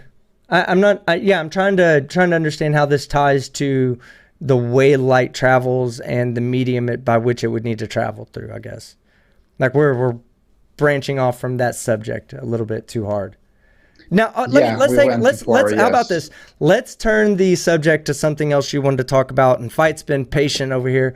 You wanted to speak about the Sagnac experiment. Hey, Fight, we are still here. Are you there, Fight?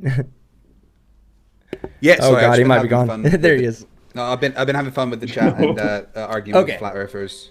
So what we'll do is we'll take a break from everything of what we're talking about right now, and we'll go to the Sagnac experiment, because the Sagnac experiment definitely relies on electromagnetic waves being independent of any medium, as far as I'm concerned. Now, I'm sure that Sir Goosey might disagree. That's the basis of interferometers. Right. So I'm sure. All right, let me go ahead and step out. You two guys, I'm going to let y'all have the conversation for a little bit, and I'll jump back in a little bit later. So, the Sagnac effect demonstrated that there is no medium, and there's no medium needed.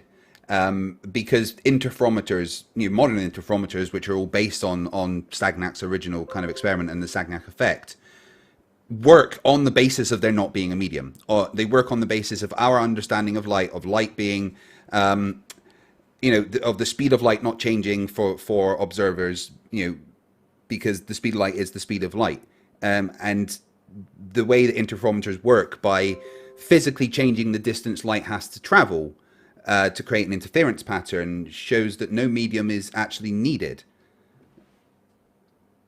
Yes, okay, I understand this. Is this the effect that Fabry-Perot interferometer works? Say that again? Is this the same effect that Fabry-Perot interferometer works? Yeah. Any interferometric gyroscope, so a ring laser gyroscope, what's the other one? The ring laser, fiber optic gyroscope. They're all based on Sagnac's kind of interferometer experiments. Yes, but in that case, right? I understand your point here, but in that, excuse me, guys, but at that point, the light is propagating through, in case of the laser ring gyroscope, for example, propagating through a light wave or thing. I don't remember the name of it in English, actually. Sorry, say that again. Optic thing, optic cable, some kind of optic cable, right? Fiber optic cables. And optic cables are made out of matter that made it influence and is in some kind a medium for that wave. I know that there is the most precise interferometer. That's really not how they work. I mean, there is no medium because it's a fiber optic cable. The fiber optic cable is literally glass tubes with nothing in that the light travels down.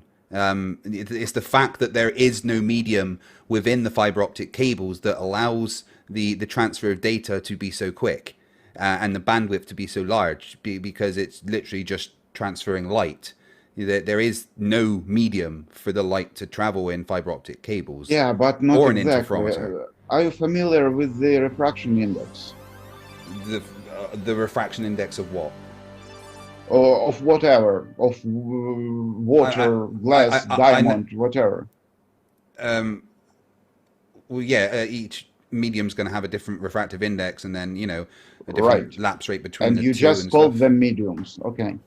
Well, yeah, but And, they're a medium, but the glass tubes within fiber optic cables don't have anything inside them. No, they are made out of glass. The Yeah, glass they're is a made out of medium. glass, but there's no kind of like medium inside them. There's glass, obviously, but it's there's no Okay, great. space medium or anything. Let's Is what make I'm some saying. parallels here, okay? But your Okay. point is that there's an apparent medium within a fiber optic cable, but light can travel in when there is no medium. When light is traveling through a matter object, the matter object is a medium for light in that point. Well, yeah, but It looks, yes. that And light doesn't therefore, need a medium. For example, That's the entire point, right? yes. And I mean, I'm I think part of the problem is the description and the definition of light that you're using. Because although we can describe light as a wave or a particle, it's not really. It's a field that propagates within itself. Yes. So the medium for light to travel neither particle nor wave is by pure essence. the field itself. There is no other medium. I mean, calling it a medium is the wrong thing. Just the field is what allows it to propagate. There is no physical medium for these things. No, I'm not saying it should be a physical medium. I don't know what is it. So how does light travel? It might have. All right. So how does light travel big distances across the universe? Intergalactic space where That was in my notes. That was in my notes. There's one. I'm sorry, I don't mean to cut okay, in. Let me. Step into No, your no, no. character again. I think in that was something intergalactic you had space they mentioned. say there's one hydrogen atom for every 400,000 square cubic miles. Right. So I wanted to bring that up. Sorry, okay? team, back to you. Yeah, I'm sorry. I'll kick it back to you. But that was in my notes because when you said that earlier about not light, the medium through which light travels is attracted by space-time and around gravitational bodies like the Earth, so that when you got out, you were Not actually going to be attached, not attracted. I'm sorry. You're right. Not attracted, but attached. Right. Like it's attached to the Earth. Yes. Yeah. Okay. So the question that I would have is if you have one star that's 4.6 light years away, and the light travels to me, most of the time through that travel time, it's traveling through empty space. Okay. Let's me 1 second here. Empty space. Okay. What do we actually mean saying the empty space? The empty space is just absence of a substance, absence of a molecules, or any other material stuff. But energy perfectly goes through that empty space. I mean, space without matter, right? But it doesn't mean, as you said earlier, if we would touch a little bit quantum theory, because it's a huge subject, then there are electron field, proton field, and they're in that space behaving accordingly when the wave propagates through, right? Am I right at this point? Well, yeah, they are. Their classical description or their classical positions are described by a probability wave defined by Schrodinger's equation. Yes. It's more specifically, yes, but yeah, it's when we would touch something more specific, yeah, then probability takes its place. But I'm not saying about that. I'm saying that we do not know where exactly in this space electric field and where that wave exactly is. Yeah, but that is another thing. I mean, just in general, when wave is propagated through empty space, the empty means without presence of any matter. Okay, but there are some electric field in that empty space. There are proton field in that empty space. I'll agree with you. I'll agree with you there. That space, that empty space, should have gotten some kind of a structure also. Okay, those fields, electric fields, proton field, electron fields, proton field, if they are changing, there has to be something there to be changed. It's not matter, right? We don't know what is it. I don't know what is it. So, but there has Sargusi, you're to be now something in there to be changed in the first but let place. me point out a slight logical contradiction I feel like you have here, right? When you talk about light, needing a medium to traverse through to explain the electromagnetic wave theory. Okay, I'm not trying to put you in a corner with your position. It's kind of hard for me to relate to your position. So if I mess up, just please correct me. So you're telling me that it's necessary here close to Earth because Earth is massive, and it attaches itself to these massive bodies in space, and this is space-time to you.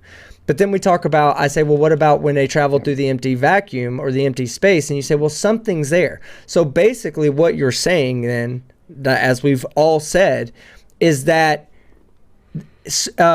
every time you say there's something there, you're talking about the electromagnetic field, because you can't tell me what's there. But you're saying when nothing's there, it won't traverse. No. Well, yeah, agreed. If the electromagnetic field was not present in a certain area, light wouldn't travel through it. But the fact is the field is present everywhere in space, and there's just a value to describe what's going on. Go ahead, fight. I'm sorry. So one of the things that's kind of got me from this is when you were showing the animation of how space-time is curved in the solar system. And you were saying that it's the curvature of space-time that's keeping the aether or the medium, whatever it is. You're going with the gravity waves here, okay. No, well, yeah, my question about it is that are you saying that every mass large enough to warp space-time significantly is going to have its own medium for light to propagate through? Probably I don't want to straw man you, so I want to understand the position. No, I wasn't clear enough probably because of this. No. This space-time, whatever it is bent, okay?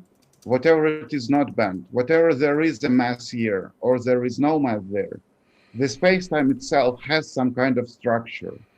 And I think, at least it might be this way, that through that structure, all the electronic field, electron field, proton field, and all other fields. Sorry, the word structure there. What do you mean by space-time might have some kind of structure? Could you elaborate on that? Okay. We know there are at least different space-times, okay? Sorry, what do you mean what do you mean by that? Okay, I explain myself here. When there is no mass, there is no curvature of the space-time. It's like right. Okay, I think you've got a little bit of a misconception of what space-time actually is here. Not distorted space-time. Okay.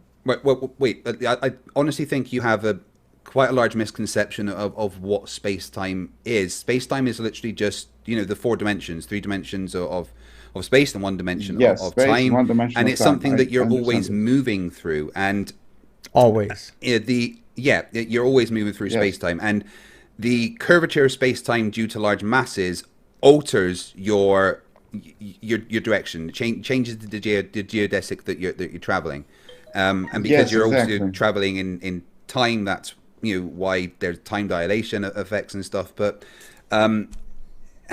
the way that it's right, matter tells space-time how to warp.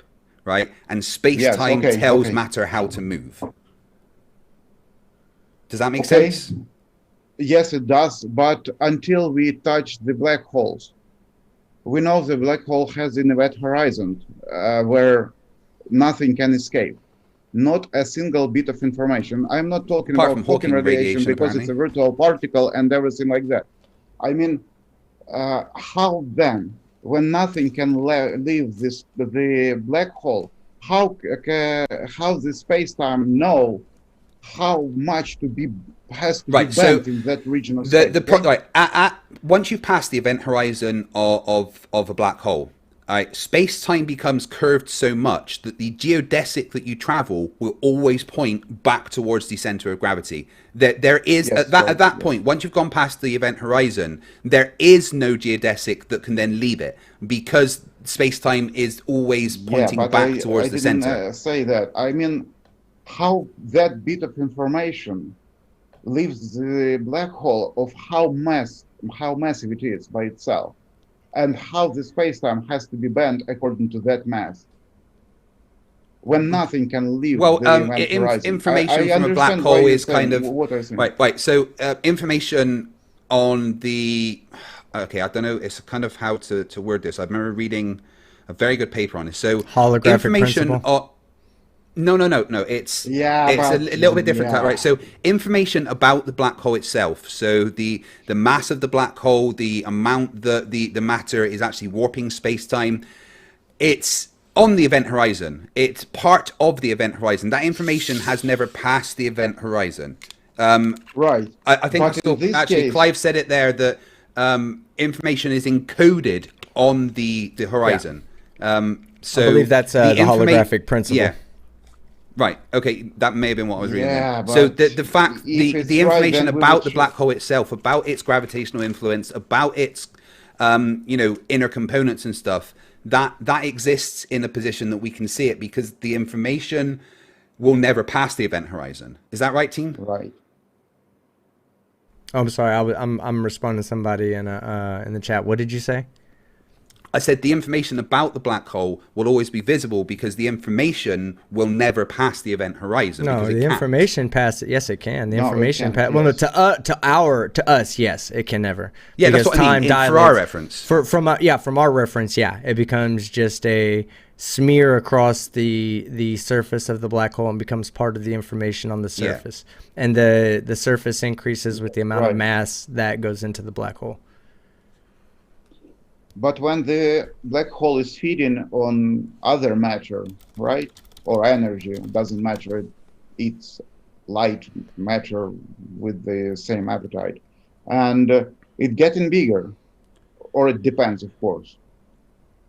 Well, yeah, Because a black they hole evaporate will through increase in time. mass. It's another, I mean, another conception. But just when they are getting bigger, I mean, when they're getting bigger, gaining mass, right?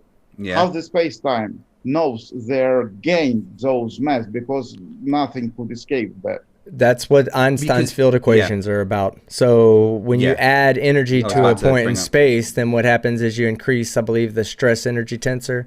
The Yes. stress energy tensor is responsible for telling space-time how it curves. Basically, that just tells Right. space, that just tells time how much to dilate. Okay, so the more you add to that, the more time dilation you get, and that and results in more curvature of space-time. Yeah, okay. Accept this explanation. Okay.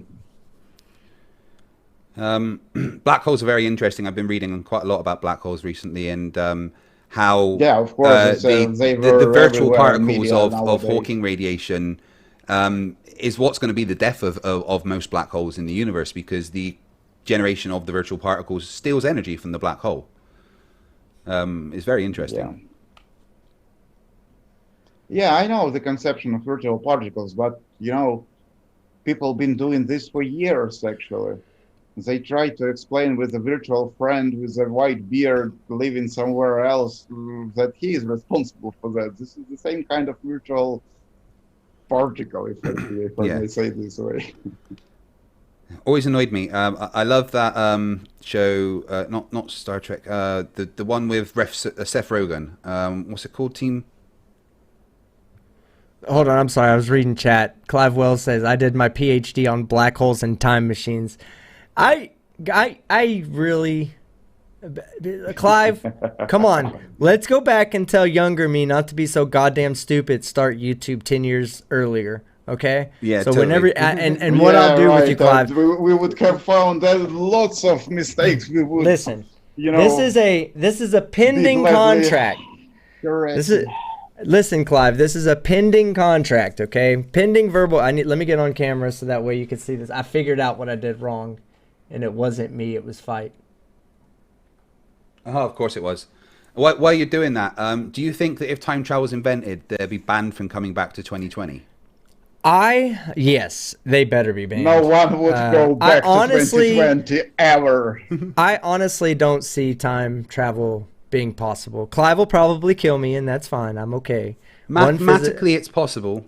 One physicist killing me is not as bad as a whole bunch of, of believing, just barely believing any idea out there. I believe time to be a strict construct of entropy, of thermodynamic entropy across the entire universe. I see black holes Einstein disagrees.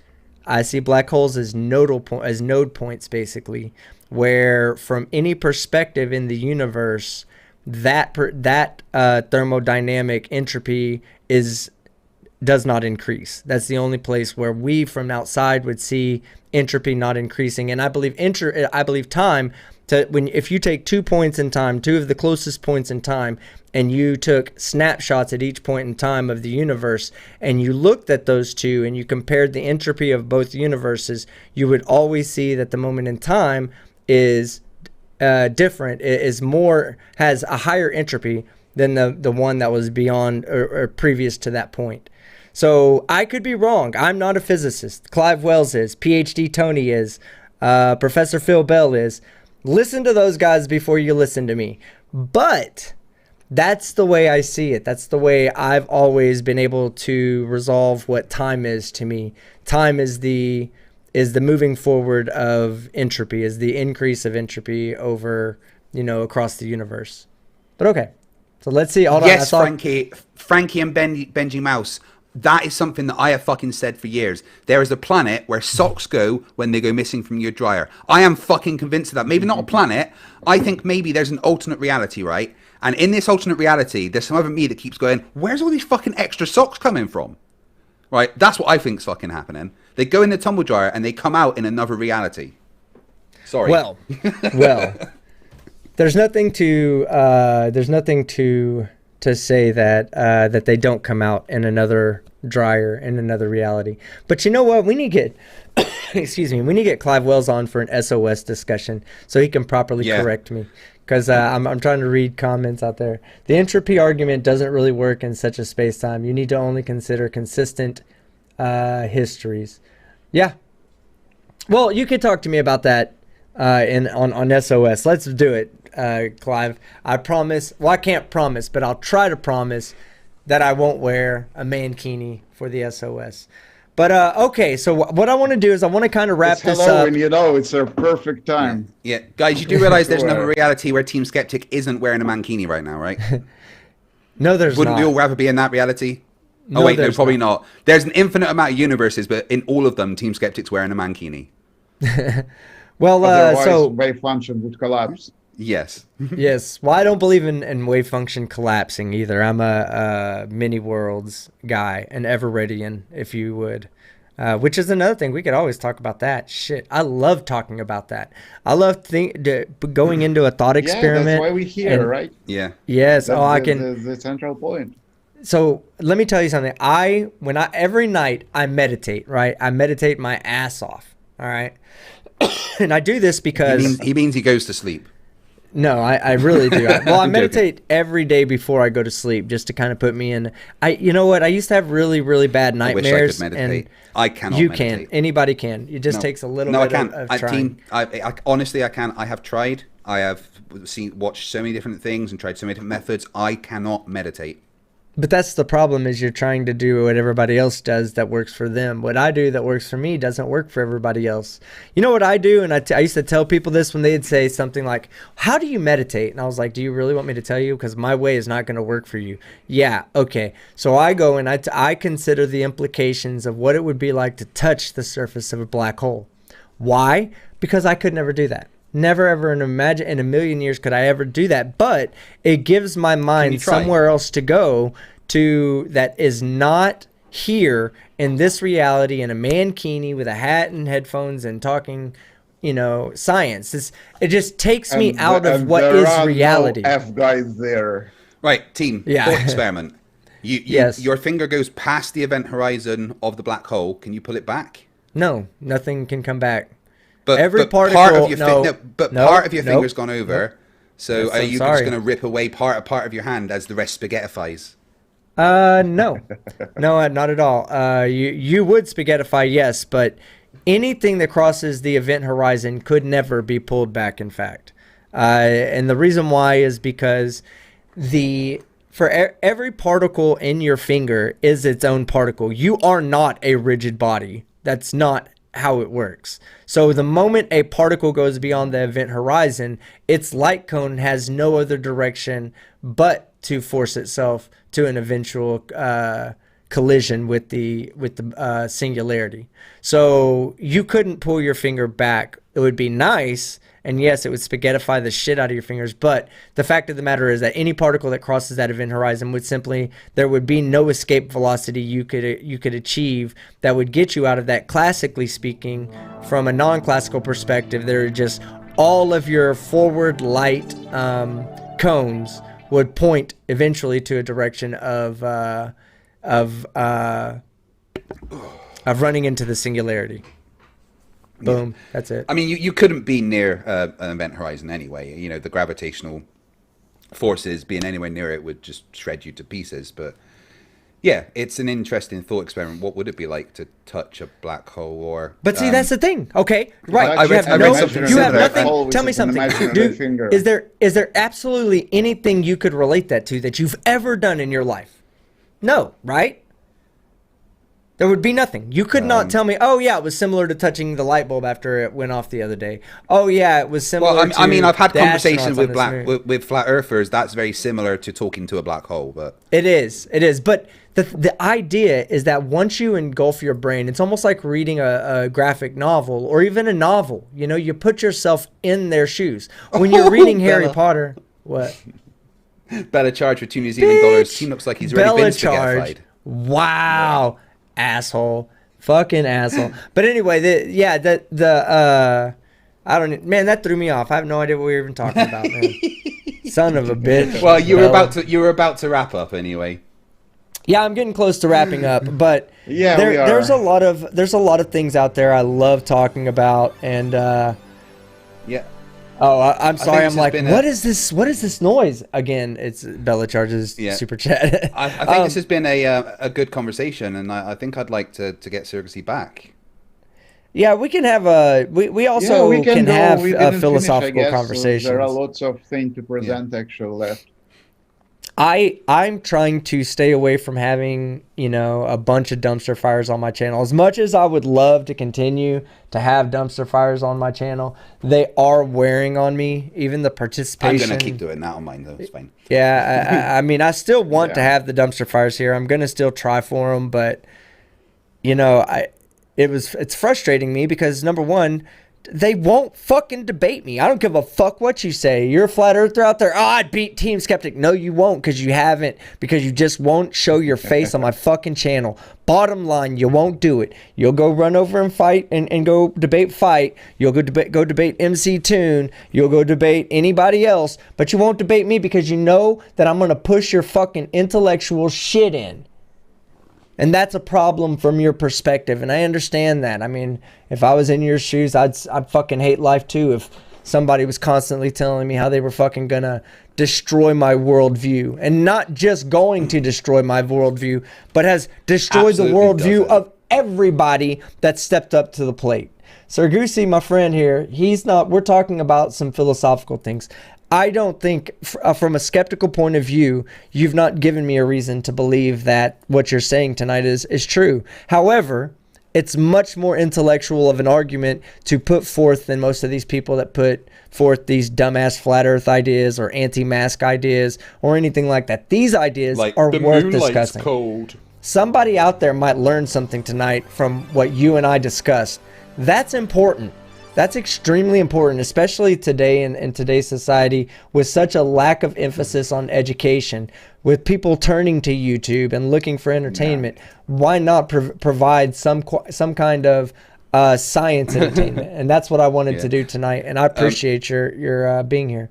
Go ahead, fight. Just to respond to Aerophiles, he says, FTFE, don't you dare fucking quit the dumpster fires. I'm telling you right now, if you do, you'll be exploring undiscovered realms of pain. Don't worry. I will keep doing the dumpster fires. In fact, I've got, I think, 2 planned for next week because there's been some flat earthers like poking me so hard. Yep. Again, they won't come to here. They won't come to this channel. Not one of them. Fucking punks. Sorry. Yeah, I'm a bit upset. No, fuck that, man. Fuck that. We can find dumpster fires for everywhere else, but they won't come to my channel. That's just great. Thanks, you scary ass pieces of shit out there. Sorry, I get pissed off about that, and I'm going to stay pissed off about it. As much as I participate in dumpster fires on everybody else's channel, and all I get is fucking these people that don't want to come on, want to have debates with me on other people's channel, but don't want to do it here. Fuck that. That's why I'm not going to be doing them anymore. Fuck it. I'm done. They don't want to come here. They want dumpster fire. They can come here and get a dumpster fire if they want one. I'm done putting them on other people's channel. That's why I stopped going on Monster Day debates. That's why I stopped going on Modern Day debates. That's why I stopped going on everybody's channel. The only channel I go on is your channel anymore, because these people, they want to have me go anywhere else but here. I don't mute them here. Fuck that. But anyway, Mankini night, right? Halloween. Scary bitches for the fucking Halloween night, yeah. Yeah, scary bitches scary on bitch. Halloween. You didn't miss anything, Jessica. We had a great conversation tonight. So yeah, let's go through these super chats. Yeah, okay, let's then see. I'm out, right? Do you want to stay? You're more than welcome to stay if you'd like. You don't have to leave yet. But you don't worry, you can leave at any time as well. I will be on just YouTube.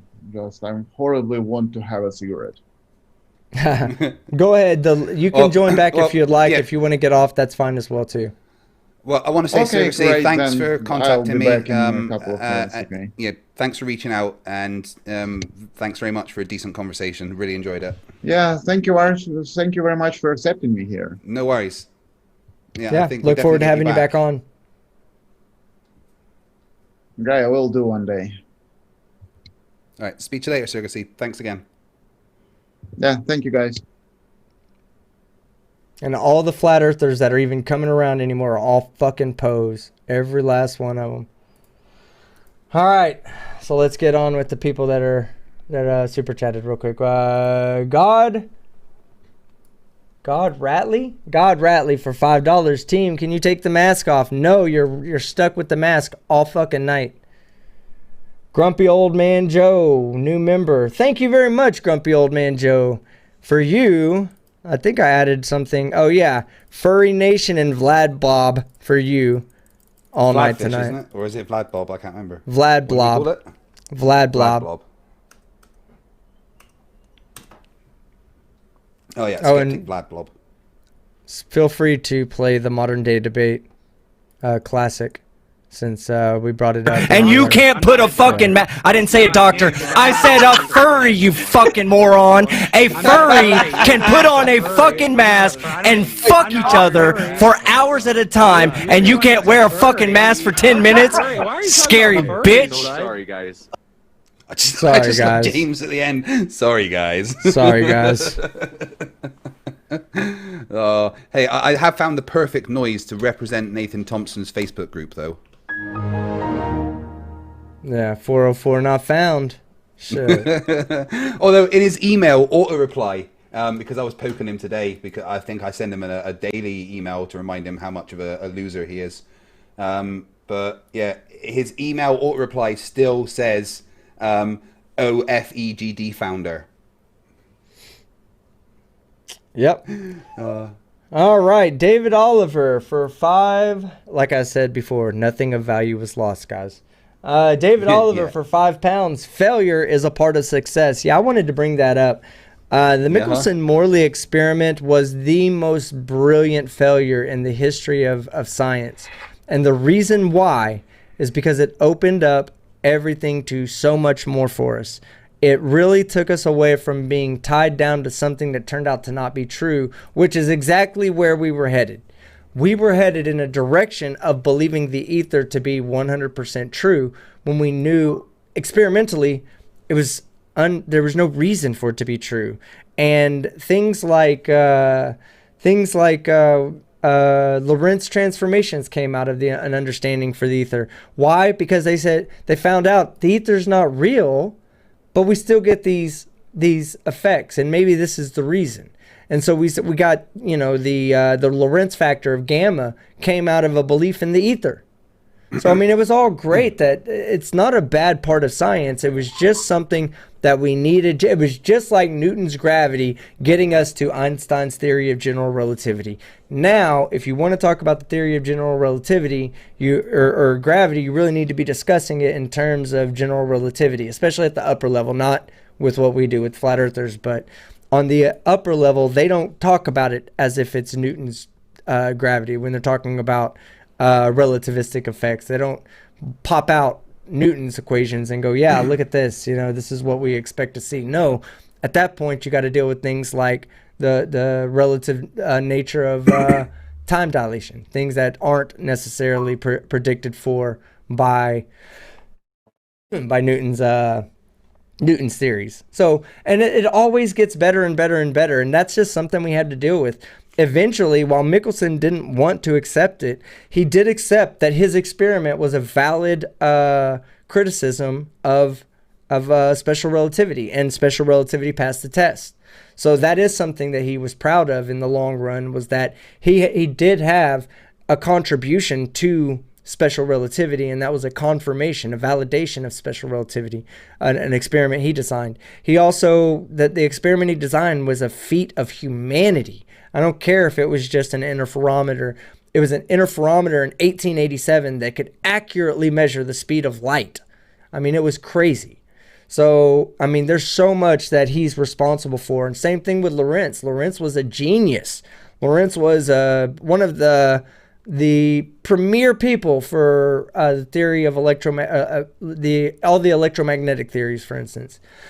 I believe at one point in his career, he was considered the lead man to go to for interpreting Maxwell's equations. So, I mean, there's just so many different people that they had bad theories. Hell, Einstein had a bad theory.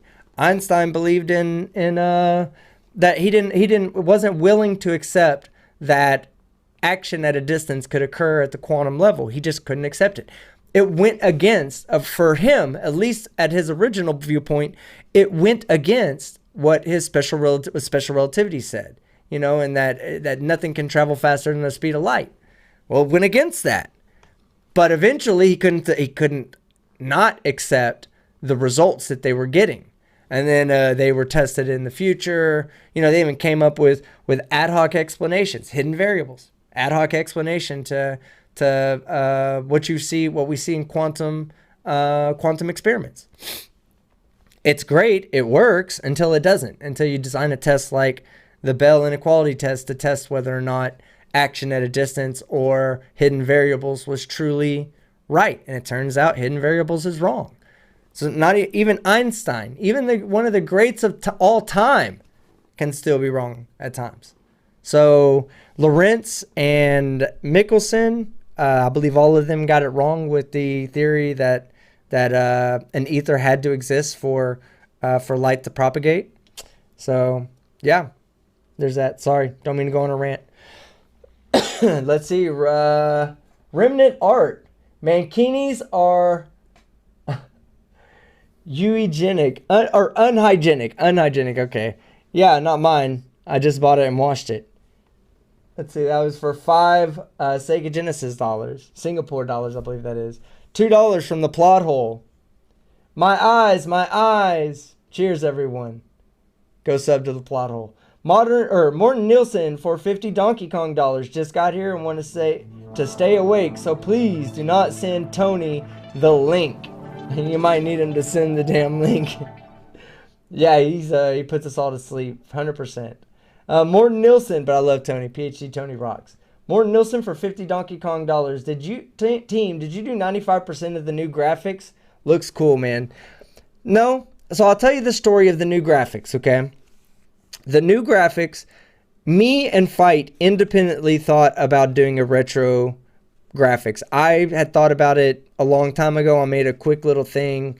It was pretty generic. I wanted to do retro, but I wanted to design it myself, and It just really was shit. Then comes along Fight, and he does his retro thing, and it looked good. So it looked really good. So I was looking at some of the things that I had learned when I did my retro synth, and was telling him, hey, I'd seen these other examples, that we need to try to look into this and that. And then I just found this on the internet, and it was for sale for $30 to get these graphics.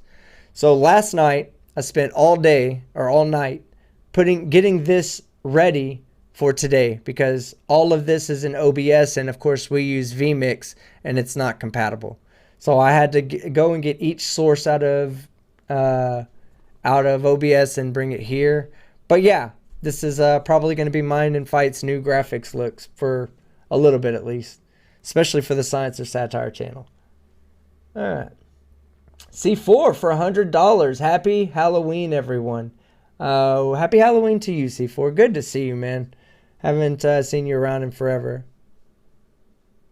Oh, yeah, so FTFE stole your idea, Team Skeptic. Very modest of you not to mention it. Yeah, I tried not to mention it. Should it not have been for the super chat, no one would have ever known that I was slightly better than him.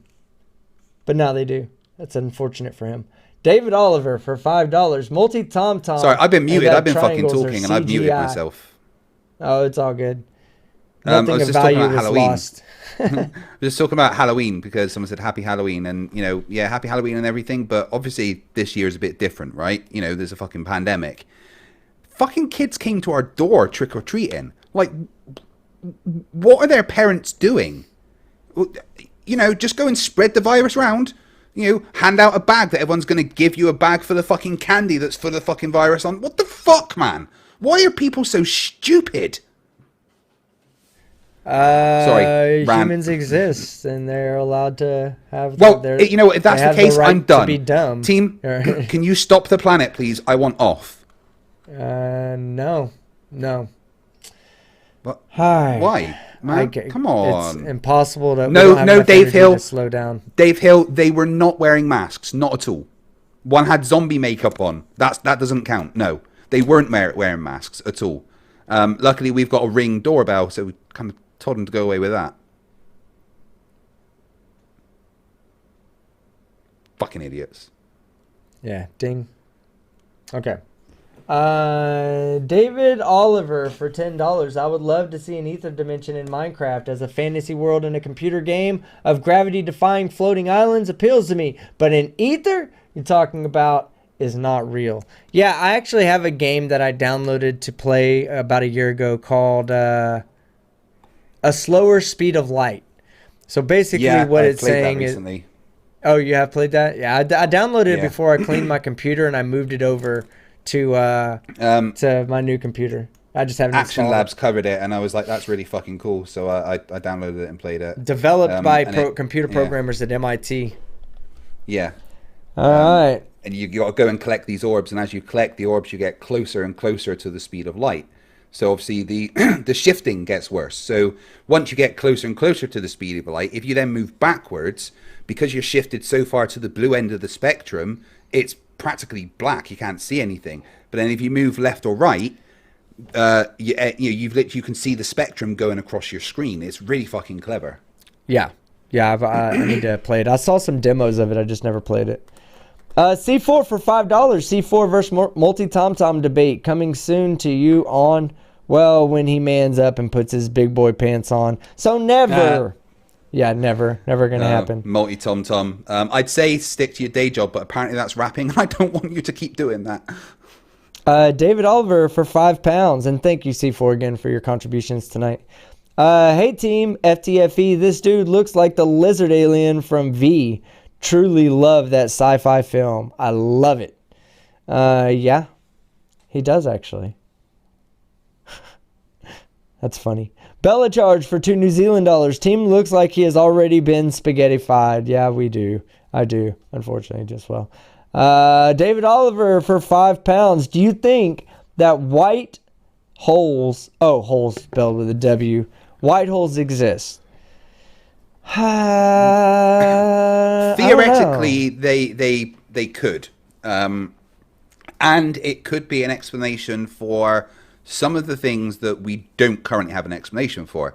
They could help explain the expansion of galaxies and stuff because of the way they would bring information back into the universe in the way that black holes can technically take it out, but there's no evidence that they exist. Theoretically, they absolutely can, but I don't know if we've ever seen one. I don't think we have, and honestly, I don't even know what it would look like. Like, it's hard to envisage what it would actually look like. Any thoughts, team? No, I'm sorry. I was just not feeling all that great. So, You right? just starting to feel a little bit off. It's all right though. I can finish this stream for sure. David Oliver for £5. Oh yeah. Do you think that white holes exist? Yeah, I don't know. I don't think so. I think if the white holes existed, we would see them by now because they would be white holing all over the fucking place. The same way we can detect. They would be the brightest things in the universe, right? Yeah, now there's some pretty cool things that, pretty cool and interesting concepts. Anybody out there that's listening that wants to go look at some interesting concepts, look at what the event horizon is of a white hole and see exactly why you can't move back towards the white hole. Can't move back towards the white hole for the same reason you can't move back towards the black hole or back away from the black hole, because all your time points forward towards the event horizon. So you're always advancing towards the event horizon to get out of the white hole. So a good way of seeing this, right? You can visualize this for yourself. It's really pretty fucking cool. So if you go into your sink right now, or when this stream is over, right? Clear out all your dirty dishes, people. You're gonna have to have a clean sink for this one. But what you need to do is turn on your sink. All right, so what you're going to see, and I'll pull up Paint 3D so I can help you visualize this one last time before we shut it down.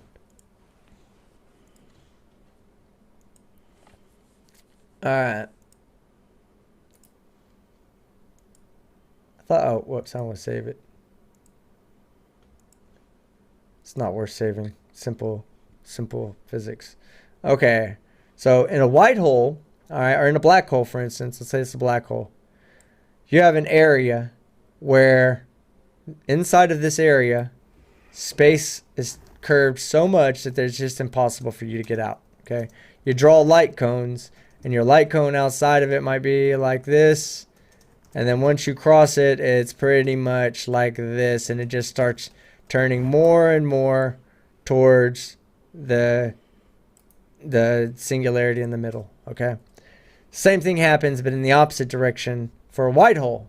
Okay, so a white hole is here, and it's spewing information out this way, spewing out energy in all directions. Okay, so whereas this has energy going in all directions that can't escape, this has energy going out in all directions, and it can't get back. Okay, so there's an event horizon on a white hole that's just like an event horizon on the black hole, where everything in here, no matter in what direction you're facing, the geodesic will always point you towards the outside of the event horizon. There's no light cone, there's no geodesic that takes you back towards the singularity or whatever you want to call it. And you can do this in your sink. If you go and you pour water into your sink, like you turn the faucet on and let's say you move the sink to where the water's coming down here, okay? Move the faucet, the water's coming down there. When it hits the bottom, it is essentially a white hole. Water streaks out in a perfect circle, should you have a flat container and everything, but streaks out in a perfect circle, and it makes a circle as to where no information from the outside using the water as a medium to get in can get in. So if you go and you tap your finger out here, so let's say this is the drain, this is the thing, you tap your finger out here and the waves will travel in all directions, right? The waves will travel in all directions. But if you tap your finger in here, the wave won't travel in this direction. It will only travel in that direction. And the same in here. When you do this and you tap this, the wave won't propagate backwards. It only propagates forward. It only has the ability, all the information that's contained in the wave only has the ability to go forward towards the hole in your sink. And that's space-time. That's a white hole, black hole combination right there. To some extent. So let's try to guess what the team is drawing. Wrong answers only, please. Nobody would get that. Bella Charge says team's last orgy. Aerophile says thing on the left is a basketball, thing on the right is the basketball hoop. Right. The Mexican Bob says two turtles. David Oliver says boobs. All right, so let me get back. I have one more super chat. Skydiver Tanner says furry testicles. I like that. If your testicles look like that, Skydiver Tanner, then you may need to see a doctor. He asked if I watched episode 9. You're displaying that screen, team. Yeah. Oh, that's fine. So I'll go ahead and switch over. But let me see. If I've watched episode 9 of The Mandalorian yet, and that's $2 from your pal Al. No. No spoilers. I haven't seen any of it yet. I have not yet. I do have Disney Plus though, so I will be watching it and taking advantage of the money they're stealing from me. Fucking Disney Plus. They've got things on Disney Plus that you have to pay for extra now. Have you seen that? No, I don't watch what Disney the fuck? Plus. Yeah, like why pay for something when you got to pay for? Yeah. Why like have a going into paywall Netflix. to get to the paywall? It's like going into Netflix and going, oh, you want to watch Stranger Things? That's an extra $4.99. But Prime does it too. So I guess it depends on how they're doing it. But it's a Disney film. Prime's not giving it away for free and selling. Yeah. Well, they are, but they sell certain things on behalf of other people that don't have license to give it away for free. Exactly, yeah. You still get quite a lot on Prime for free, but then, seasons, if they run out and stuff, you can then still watch them, but you have to pay for it, which is better than Netflix when you just lose stuff. Disney has a paywall to get to a paywall. Yeah, you can't, like if you don't pay for Amazon Prime Video, right? You can still go buy videos on Amazon Prime. If you're paying for Amazon Prime Video, they're going to give you a discount. Disney better give a discount, number one. And number two, how can they limit the license of their own video? That's dumb. That shows greed right there. Big time greed. Of course it does. It's Disney. Thanks, COVID. Yeah. But anyway, I think that's going to be where we ended today. I was thinking about doing a gaming stream, but I don't think I am, to be honest with you. No, that's cool, dude. Man, have you seen the trailer for Michael Bay's new movie? No. It's a COVID movie, and it's like saying 4 years in the future, week 200 odd on lockdown, COVID 23 mutating, and it's like. Yeah, it's going to be a good story in that, but is it really the fucking time to be putting out shit like that? Now you just went huge digital. Really? Ask the chat. I Make just sure feel I'm like not just hearing it that way. Is the chat, do you hear fight digitally or? Oh, really? Let's see. Let me reset my mic. All clear. It must be on my end. How's that? Oh my goodness, man. It's on my end. They're hearing you fine. Yeah, okay. Well, let's shut up shop. Yeah, I guess I got to figure this out. But it was ever since I changed my vMix. I don't know why it's doing it, though. But anyway, okay. Thank you, everybody. Hey, go ahead and say your laters. Thanks, everyone, for watching. Glad you enjoyed that. Interesting conversation. I thoroughly enjoyed it. Come back on Monday to my channel for the normal Monday night debates, and then later in the week there will be the return of Flurfs Say What, because there's been so many stupid comments lately, and then relatively soon there will be episode 50 of Flurfs Are Idiots. Fucking hell, I can't believe I've done 50 of these things. You right, team? Yeah, I'm just kidding. You're digital to me. I can barely hear you. Okay. So I'm just like, well, I'm done. Letting you get through. It's like, like that's all I hear. So I was just trying to give you a chance to finish completely before I said my bye and closed it out. But thank you for coming on Fight, and I'll try to get all these graphics to you as soon as possible. Yeah. Yeah. All right. Well, thank you, everybody. Thank you for everybody who's super chatted. Y'all have a great night. If you can, get out there and share this stream. It helps the channel grow. Right now, I've used several people to verify what's going on, and YouTube is hiding my channel, guys. My impressions are like dropped dramatically. My number, it'd be different if the impressions were going out and people weren't watching the videos, and you could say, hey, you're just making bad content. You're making content nobody wants to see. If I'm making the same content I was making that everybody was liking, and then all of a sudden out of nowhere they drop all the impressions on me. So right now, the best way to help me out is just to share my videos, share my stream until I get it figured out with YouTube. And thank you, everybody. I appreciate it. I'm probably going to take a couple of days off as I'm barely able to make it through these streams right now. Happy Halloween. Mankini time always, Last year we did the stand up and walk away. I'm afraid to do it this year because of how strict YouTube's been on me. Just how strict YouTube's being on me. I don't want them to scare off flirts anymore from me, I guess. I don't know. I don't get it. Whatever. Maybe they just like the being on other people's channels. Maybe I'm just too intimidating. All right. Well, whatever it is, they're a fucking bunch of pieces of shit. And that's fucking scientifically scientifical. That's a very scientific statement. Later, everybody. Definitely very scientific.